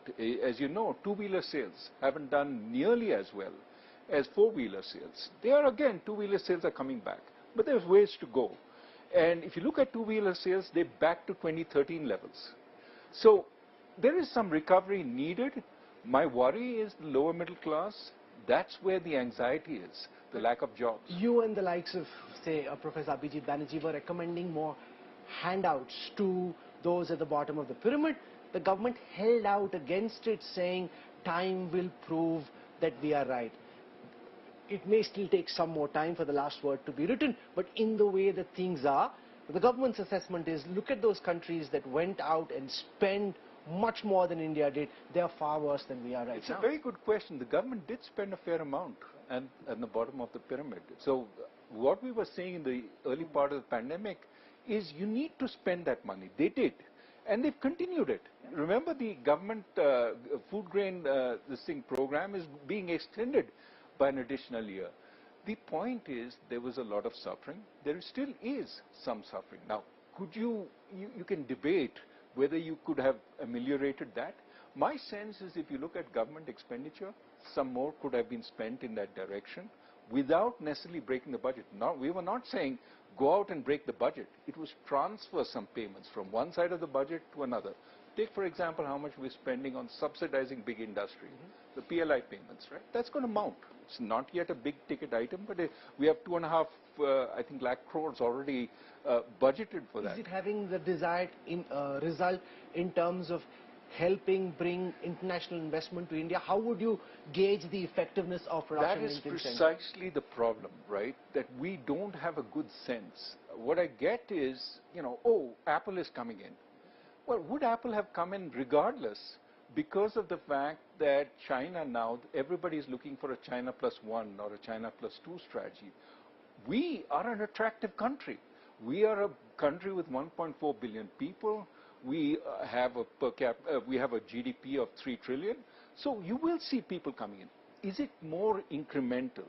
And therefore, is the spending that we're doing necessary to get them in? Similarly, we're spending on renewables, this, that. PLI expands across. I would like to see a calculation which tells me how many jobs are we getting for the subsidies we are putting in. And that means an incremental calculation. Do we really need the subsidy to Adani, to Ambani, to the Tatas, to get them to get into that industry? They have plenty of money. If that industry is attractive, is 2 or 3 years of subsidy going to make the difference, or will they get in anyway? In the manner in which global supply chains are being reorganized, you spoke of China plus one. Do you see India being the biggest beneficiary or just one of the many beneficiaries of a new emerging trade? At this point, it is one of the many beneficiaries. When people think about what do I do to replace China, their first thought is Vietnam or Thailand or places like that. But then India has an advantage, which is its size. India is not going to remain 3 trillion going forward. It's going to become much bigger. So it's attractive from that perspective. Let's get in early. So that is precisely why I'm saying that we have benefits of our own. Let's think about augmenting them. What do people look for? They're looking for good logistics. They're looking for power. They're looking for steady regulation. They don't want tariffs going up one budget and coming down the other and going up another. But that's not been happening any longer. Tariffs have been going up steadily. No, but not in a haphazard up and down kind of. No, but steady tariffs without telling you where they're going to go up is a source of uncertainty. Because I know that what I rely on is a supply chain. It's not one entity coming in, it's the entire supply chain that we want to attract. If they don't, the rest of the supply chain doesn't come in, you may get an entity just coming in for the PLI benefits and not bringing a whole lot of activity. If you look at value added, India cannot tie PLI to value added because that would be against WTO rules. So we say, you just produce, that's fine. What is the incentive to bring the whole value chain unless you know everything else is going to change? Very little. Dr. Rajan, you were in the news recently when you joined Rahul Gandhi as part of the Congress's Bharat Jodo Yatra, and that had the BJP jumping up and down and saying, this is Dr. Rajan showing his political colors. Hame to pehle se hi pata tha, this man wants to be a politician, he wants to be the Manmohan Singh for Rahul Gandhi, and all that he's been saying, criticizing the Modi government, is because of his political intention. I criticized the Manmohan Singh government when I was an advisor to the Manmohan Singh government. And you know, there was a time when I remember Ishar Ahluwalia, I and T.N. Nayanan, as well as Dr. Subbarao, were on the panel with Dr. Manmohan Singh. Every one of us, except Dr. Subbarao, criticized what the government had been doing. This was 2011. Dr. Manmohan Singh sat there, took it all, and said, this means we have to change. That's the kind of attitude a government should have. Take the criticism and then learn how to course correct. If you have a government which suppresses criticism, it never hears anybody saying you're going off track. And then you go really off track. So that's just in reaction to your point about criticism. I have been a constant critic of various governments. I've worked with various governments. I worked with the NDA government. People forget. I worked with Mr. Yashwant Sinha and was an advisor to him. So in that sense, I work with whichever government is willing to listen. Now, Mr. Rahul Gandhi, that was a march which I thought was about three very important things. It was about national integrity and integration, Bharat Jodo. It was about communal harmony, and it was about generally peace and democracy. I think those are very worthwhile things. I think India's strengths are democracy and its people, its human capital. If we can exploit those strengths over the coming years, there is nothing that can stop us. If we diminish our democracy, if we attack our institutions, if we break them down, we are going to be held back in many ways. So the march was a statement that these are principles I believe in. I'm not joining any political party immediately. Who knows what happens? But you were down in the the line. political shadows so far, and what you were saying with the Bharat Jodo I Yatra, you were in some ways out in the open, standing by Rahul Gandhi's side. I thought there was a statement worth making that here is a march by somebody who is concerned about issues like our institutions, about issues like communal harmony. These are important issues. It is important for people to stand up for them. And others have also done that. It's not just me. So the notion that somehow this implies that you're a political creature, I mean, who in our country wants national disintegration? Who in our country wants communal sort of warfare? I don't think we want to go in that direction. You spoke of the future. Let me ask you a direct question. Do you see yourself at some point in time in the future being a finance minister in the way that Manmohan Singh was in the past? I don't see, a post or a position that I'm hankering after. What I do think is important is I should continue to offer my views on what direction we should take. Take, for example, this whole debate we've had so far on economic direction. It seems to me that the world is moving more towards services. That's an area where there is tremendous amount of protectionism. It's an area where we, India, as a G20 president, can start making some changes. Can we demand, for example, that some of our degrees be recognized in the US? So, for example, our doctors, can we be able to do telemedicine? Can our accountants be able to do accounting for the rest of the world? I mean, the pandemic has made possible services at a distance. There are many companies in the US that now employ consultants in India, not as back offices, but to join forces with the front office. Can we exploit that? We need new thinking. And, it's not manufacturing or services. By all means, we should do what we can in manufacturing.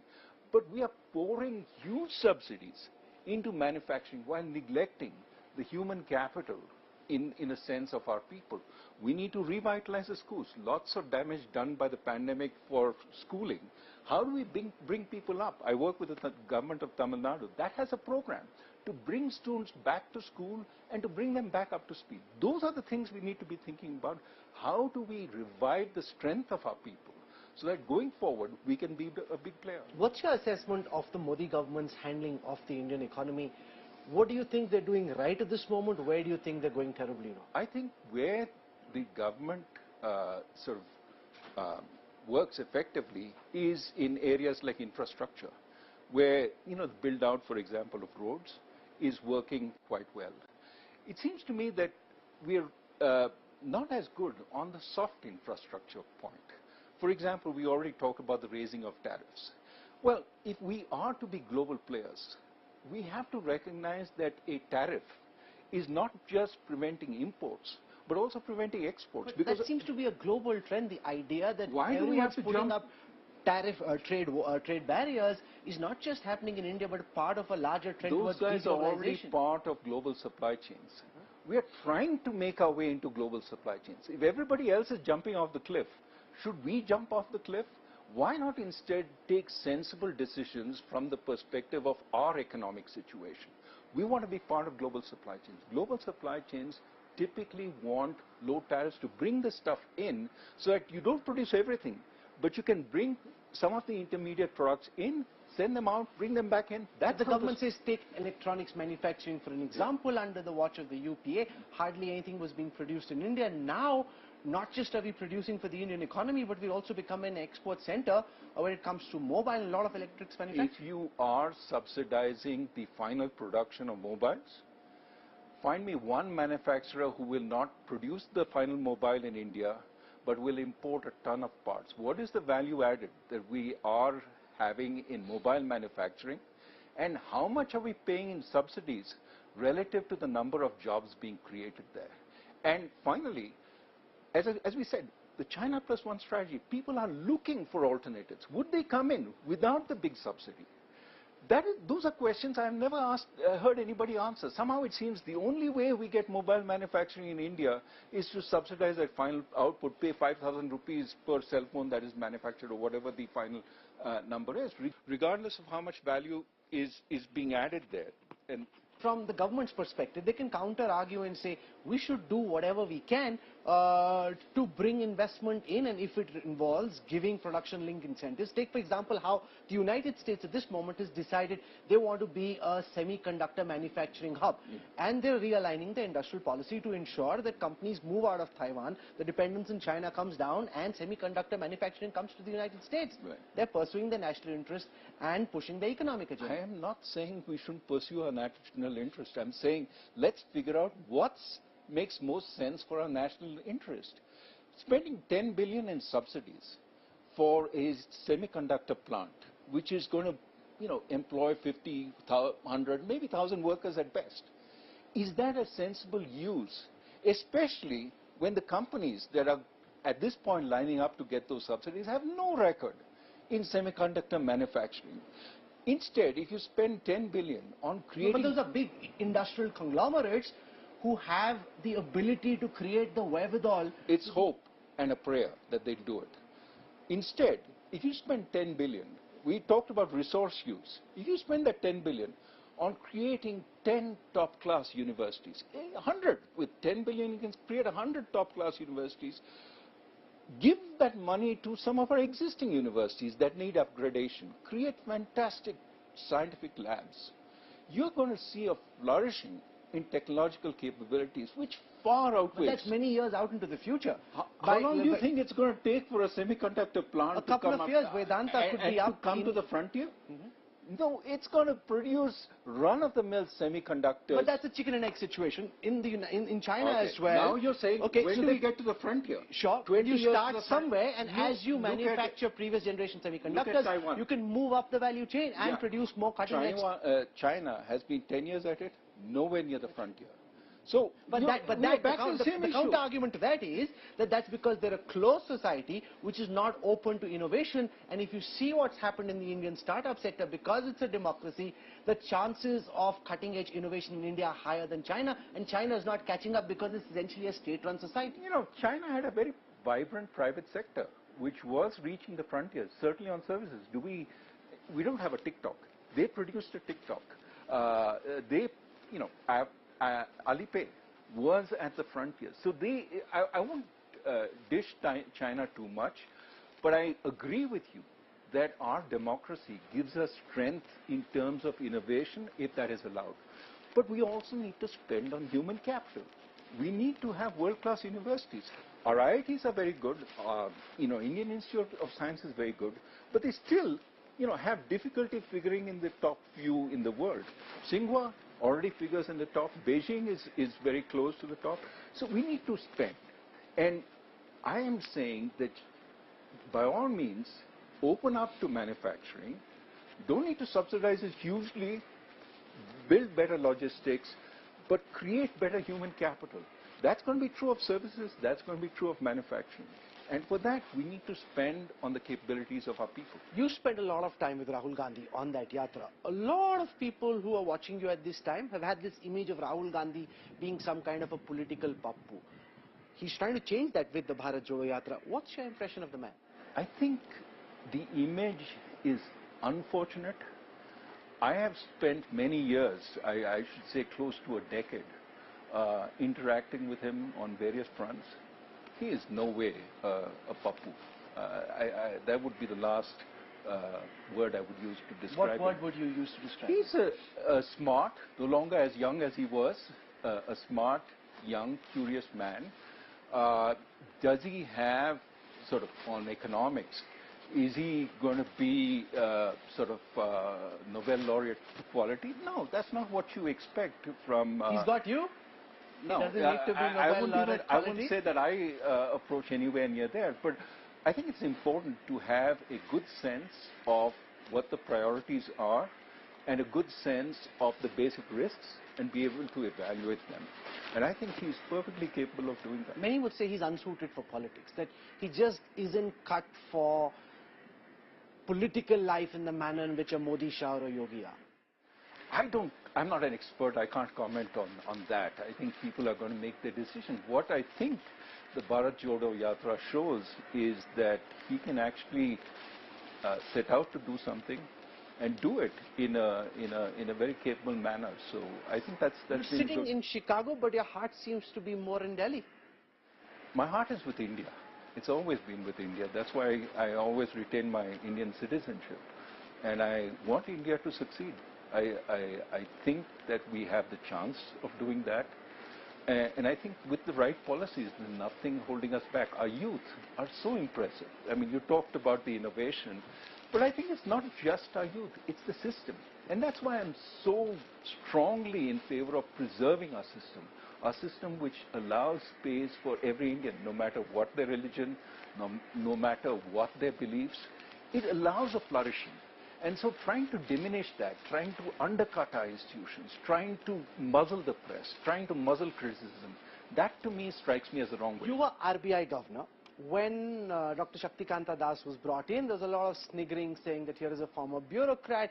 He's being brought in because they didn't like the likes of Raghuram Rajan running the RBI as independently as they were. Looking back, how do you assess the manner in which the RBI is being run right now? कि दिल्ली में सब Vicky, Johnny नाम की लड़की क्यों मिलते हैं?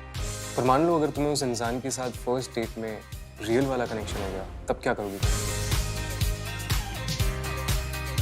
Watch Jabbi Match. Only on Amazon Mini TV.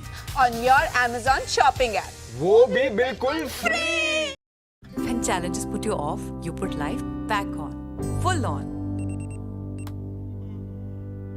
छोटी छोटी मुश्किलों को यूं ही लेना ना, आंखों के झोले में भर के सपने ले लेना वो उड़ान जो लगे impossible, दिल में तुम लेना ठान, अपने सच को जानकर तुम लगाना फिर जी जान, लाइफ ऑन विद ऑमरॉन है कीमती हर एक जान. Begin your journey towards a healthy tomorrow with Omron today. Life on with Omron. Look, I don't want to comment on Shaktikant. I think he's done, I think the RBI has performed really well over the years. I think the image that we didn't cooperate with the government is a wrong one. Certainly in my time, I spent a lot of time with Mr. Jaitley, and everything we did was with full information to the government, including the asset quality review, including every interest rate. I never hiked interest rates in the BJP regime, much as it seems like the BJP goes after me for raising rates. I cut interest rates in the BJP regime. Nobody sort of recognized that. I raised interest rates when the Congress was in power because I thought we had done enough. But everything was discussed with the Prime Minister, everything was discussed with the Finance Minister. There was this notion that somehow there was a fight between the RBI. No, we got a lot of things done. I didn't get a clear answer. I didn't understand what he said. Do you think the RBI is being run competently and independently, or do you see it being run at this moment as being subservient to the interests of the central government? I think there was a need for cooperation during the pandemic, and the RBI cooperated with the government. And at this moment? Why would there be a divergence? My guess is Mr. Shaktikant Das goes to the Prime Minister and the Finance Minister, and like previous RBI governors, explains what he needs to do to bring inflation under control. And my guess is that, like many governments before, they accept that here is a professional giving me a sense of what needs to be done, and this is what has to be done. There's a monetary policy review coming up in a couple of days from now. I want to understand your outlook on interest rates. Dr. Das told us recently at the Business Today Banking Summit that he sees interest rates regime in general being high for long. What's your outlook? What do you think as a top central banker the Indian RBI, Indian Federal Reserve should be doing and should be happening internationally? Look, I don't want to comment on India's monetary policy. People think I know more than I do, and I don't. So let me comment on international policy. Rates are going to be higher for longer than markets expect, And therefore, it is going to be very hard for an emerging market to be out of sync with that. So in that sense, I have no dispute with what you said. What's your outlook on inflation? There's a sense that at least in the United States, inflation levels are now peaking. Do you share that belief? Well, they've come down significantly from where they were. CPI inflation is coming down. I think the real question will be, can you get inflation within the target bands that the Fed has? Not so much the target band, but the target. For the Fed, this would be about 2.5% on the CPI. Remember, we're at 6.5%. So there's a lot of disinflation to happen before the Fed feels that it's... Let's talk about inflation targeting in the Indian context. There's a growing sense of commentary which suggests that maybe the targets that are set for a developing country like India at this state in its economic journey are too tight. Maybe we don't need this. This happened in the past. The current government, even though they're not saying so openly, seems to believe that the inflation targets are set too low and we need to loosen up a bit more to be able to allow India to grow. We set the inflation targets when we did it in 2016, keeping in mind that that would keep the rupee relatively stable, given that if we maintained our inflation within that range, given that our productivity growth was stronger, while the West kept at 2%, we could still be at 4% and still keep being stable is one objective of many governments.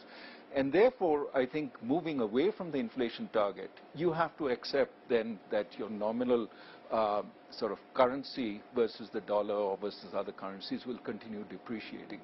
The broader point, however, is what is an acceptable level of inflation? My sense is if it is at 4%, which is the midpoint of the range, people don't bother about it that much. When it gets beyond that, they start worrying. Right now, it's at the top end of the range.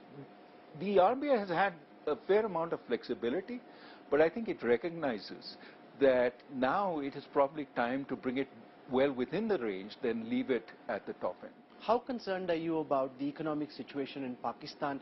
Is Pakistan going to be the next Sri Lanka in your view? You mean, are they going to default? Are they going to... I mean, Pakistan is heavily indebted, and it has had a calamitous sort of problem with the rains and the flooding of the various of agriculture. I think it is in a difficult situation. Will it default? Well, it depends on how much money it gets, both from the IMF and the Middle East. I think they are trying to secure enough funding that they don't have to default, and I hope that they do. Default for any country is terrible for the citizens, especially if you're cut out of the ability to import necessary goods. We saw that in Sri Lanka, with Sri Lanka unable to import fuel. So I think it is best avoided. It also is very good for India if we don't have disruptions in neighboring countries, because they tend to percolate back to us. What's your outlook on the Chinese economic trajectory from here? One sense is that China's fastest days of economic growth are now behind it, and this uptick that we're seeing is very short term. The other is, now that the pandemic is over, China could soon be back to the manner in which it was growing in the past. Well, I think any reading of history would say that China will grow slower than the spectacular rates at which it grew in the early part of this century.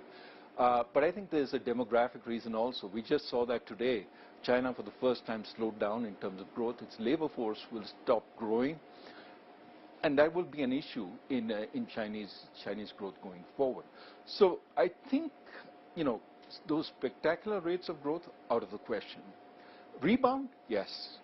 I think China has a real issue going forward. It's basically undercut one of the big engines of its growth, what we were talking about earlier, which is the private sector. It's also undercut another engine, which is the development, the developers, the real estate, etc. And so now it has to figure out, how does it go back to the strong growth?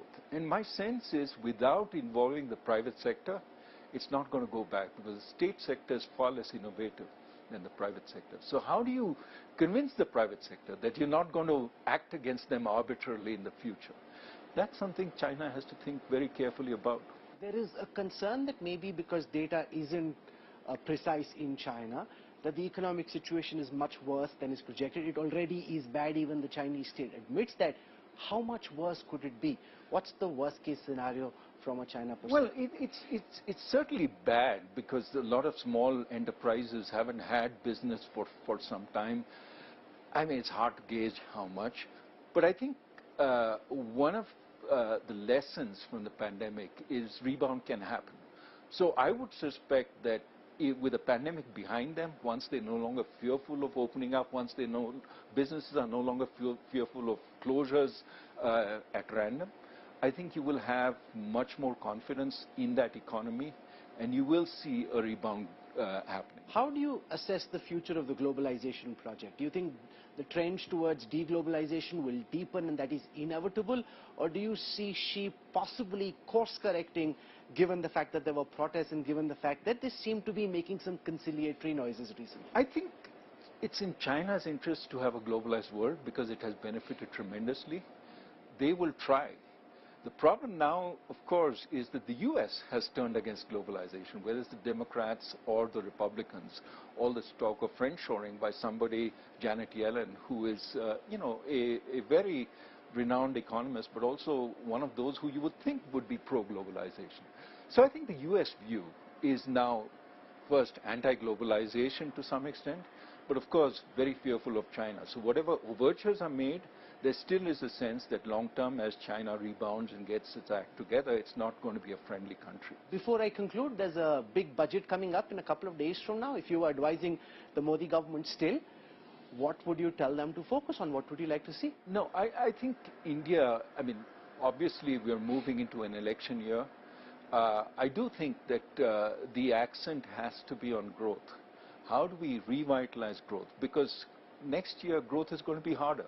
As I said, we're already at the 5% mark. What could the government do to step the accelerator on the I think where it can generate new reforms, it should look for that. I mean, those like what? They're well known, right? What all can we do in terms of generating growth? Can we make starting businesses easier? That's something that nobody could complain about. Once you move to things like privatization, etc., of course there's a whole lot of angst. Is this going to affect me or not? But where we have still low-hanging fruit, where a powerful government can take action, I would take all those actions. Where I would not take action is raising tariffs. There's going to be demand again. Look, we're hurting, the global economy is going to slow down, protect us. That, to my mind, will make it harder for us to join the various supply chains that we're talking about. But Prime Minister Modi did try with the farm law reform, with land acquisition in his first term, and there was a big political backlash. That makes it very difficult, even for a politically powerful government, to push through reform, even if that reform is in the best interest of the country. I think the lesson from that, first, on the land acquisition, it was more, there was the opposition which protested and immediately there was very little talk. Perhaps that could have been explored with the states better, because there are some states that have decent acquisition laws which don't create a lot of pushback. That could have been explored. Similarly, on the farm laws, I think the problem to some extent is it was done without significant consultation. On the basis we already know what people are going to say, therefore we're going to do this. Sometimes consultation helps, if nothing else, even if you don't change the elements, for people to be taken into confidence, including the various states. What is it that we need to do which works best with what you already have? If we had done more of that consultation, who knows, maybe there would have been greater receptivity. So there is an advantage of being a strong government. You can say, you have to take it. But what are the low-lying, you mentioned low-lying fruit. What are the low-lying fruit which should be plucked but haven't been plucked so? Well, I think we talk a lot about making business easier to start. We check the boxes on the World Bank sort of doing business score. But if you ask the ordinary business person, is it easier? They will say no. Take taxation and the tax authorities. Are they friendlier? Is it easier to deal with your tax It is in some ways. I think for the ordinary man, yes. For the business person, it depends. It's not always easier. Broadly speaking, I'm saying, make government work with people, for people. And for that, there are some I mean, look, we've done some of it. Passports become much easier over the years. Let's look at every aspect of doing business. How can we simplify it? And not just by making it a single window where you send your 25 applications through through one window rather than sending it to 25 different places. Do we need 25 people to make a decision on that business opening? The Supreme Court gave an order recently on demonetization, where it essentially said that the manner in which the government implemented demonetization wasn't wrong. It didn't comment on the benefits or, or disadvantages of the policy, but kind of said the government didn't when you look back at demonetization, do you think it served much purpose? Where do you think it's actually helped India, for example, in terms of building up a digital infrastructure much faster than otherwise would have been possible? Well, first, I think what the Supreme Court decided on was the process, and decided there was nothing wrong with the process. It didn't opine, I think correctly so, on whether this was a good thing or a bad thing. I think that's a decision for Parliament to question the government and to ask, was it a good thing? And the opposition has a role there, but it's not the Supreme Court. We should be playing that role. I think as far as the aims of demonetization go, the initial aims, they were not achieved. Whether it was rooting out black money or rooting out counterfeit notes, and I think that was pretty clear very early on. I think in terms of the cost-benefit analysis, how much did we lose in terms of GDP, how much suffering was there for the small and medium enterprises relative to the benefits? Has it speeded up formalization of the economy? I think it has. I think it was, but it was a formalization by Jhatka. Rather than an easy process. What you want formalization, how you want it to happen, is you want to offer carrots for formalization. There are other ways of formalizing which are very costly, which is I make it just impossible for you to operate and you go out of business. Is that the way we want to formalize? Probably not.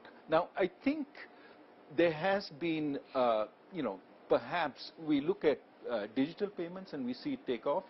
I think there was some boost given during demonetization, but the question is, did it just push it a few months forward? Would that have happened anyway? UPI was starting to take off anyway, and I think we've seen a splendid success with UPI. I think that's really very good. How much was demonetization? I think we'll be debating till the GST collections are now almost 1,50,000 crore rupees virtually every month. Do you think GST has been a success in the manner that it was planned? I think GST was something that we all thought was important. I think certainly there was a push to try and implement it during the UPA administration. I think the BJP opposed it at that time. The BJP finally implemented it. That was good. I think the manner of implementation was problematic. We didn't try and experiment to see what we could do. But I think over time, finally, we are finding that people are paying. The problem here again is that this does create a tax on informal businesses, because they now are paying when they didn't pay earlier. And the question is, are they seeing enough benefits from that? And that's important to keep in mind, because we need our small and medium enterprises. But it's good for the large economy. It's good, but at what cost? You have to keep asking at what cost. If the small and medium enterprises find it harder to start up now because they don't have that implicit subsidy, because they don't pay taxes, then you are keeping out a certain part of our growth. If you were a professor at Chicago and you were asked to rank Nirmala Sitharaman's handling of the Indian economy as finance minister, Dr. Rajan, how much would you give her? I will not rank. Why not? Go for it. I never did it. I will, I won't do it. She has a tough job. She's doing a tough job, and it's not for me to give rankings for people doing jobs. I will rank governments. How much do you rank the government in terms of its handling of the economy? I think middling. 5 on 10. I think we've decelerated to a 5% growth tag. That, to my mind, is too low for India. No, but the Russia-Ukraine war, inflation, interest look rates. At our businesses before the Russia-Ukraine war. They were not investing. They still are not investing, right? The key is, are those business people who are clapping all the time and saying, wonderful, great, we're doing really well, are they putting their money into the ground? There are some sectors. Given all the uncertainty that there is, There's constant uncertainty in the world. I mean, there's constant. There was a. No, what would you do if you were finance minister to get India in to invest? Capacity utilization has been in the mid-70s for a long time. If it were edging past 80, there'd be a greater imperative to invest for most industrialists. But that hasn't happened, and that's also because of what's happening globally. What would you do if you were? I mean, the real issue is growth, right? How do we energize growth? But they reduced corporate tax. They did what they could in terms of creating incentives for Indian Again, I think the question is, what do you invest in as the government? Certainly, infrastructure investment, which the government is doing, is good. It's important to get the states also in on the act. So you have to work with the states and get them going. The second, we said already, business environment. Get a stronger business environment which gives businesses the incentive, the ability to grow, right? So that's number two. And, you know, we can go into the details on that, on the business environment. Third, there are some areas which you need to work on, which we've totally abandoned. Land acquisition. We are finding a problem building out the Mumbai-Ahmedabad high-speed rail, in part held up by land acquisition, right? And politics as well. No, but that is the government's flagship project. And that is saying even when... No, but they had the Shiv Sena government in power over them. The Shiv Sena government didn't help them with land acquisition. But that, all I'm doing is using that as an example of here is a place where if we could make it more easy for entities to acquire land, whether for infrastructure or business or whatever, it would, you know, propel our growth. You've been an advisor in the finance ministry, you've been RBI governor. Do you think being finance minister is the next logical step of progression? I am happy being professor at the University of Chicago and being able to talk to you like this. You could talk to us like this if you were finance minister as well. No, I think there are... Anyway, let's not go there. I think I'm pretty happy being where I am. You know, the one thing that's very clear during this interview is that I've got a jacket and an overcoat on. You're from Chicago, you seem to be doing just fine. Well, I'm freezing and my neck is developing a crick because it's sort of reacting to the cold. So let me not keep you here any longer. Thank you very much, Dr. Rajan, for joining us. Thank you very much. Thank you. All the very best. Thank you. Hello and welcome. We've been hearing from the International Monetary Fund, we've been hearing from the World Bank, from chief economists about the prospects of global economic growth and the Indian economic story.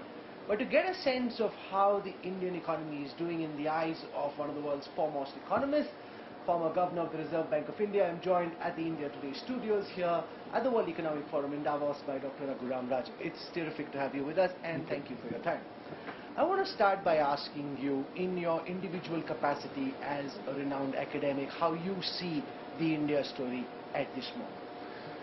Well, I think certainly growth this year, this fiscal year that's going to finish is spectacular, 7%. But you'll have to look at the details of that growth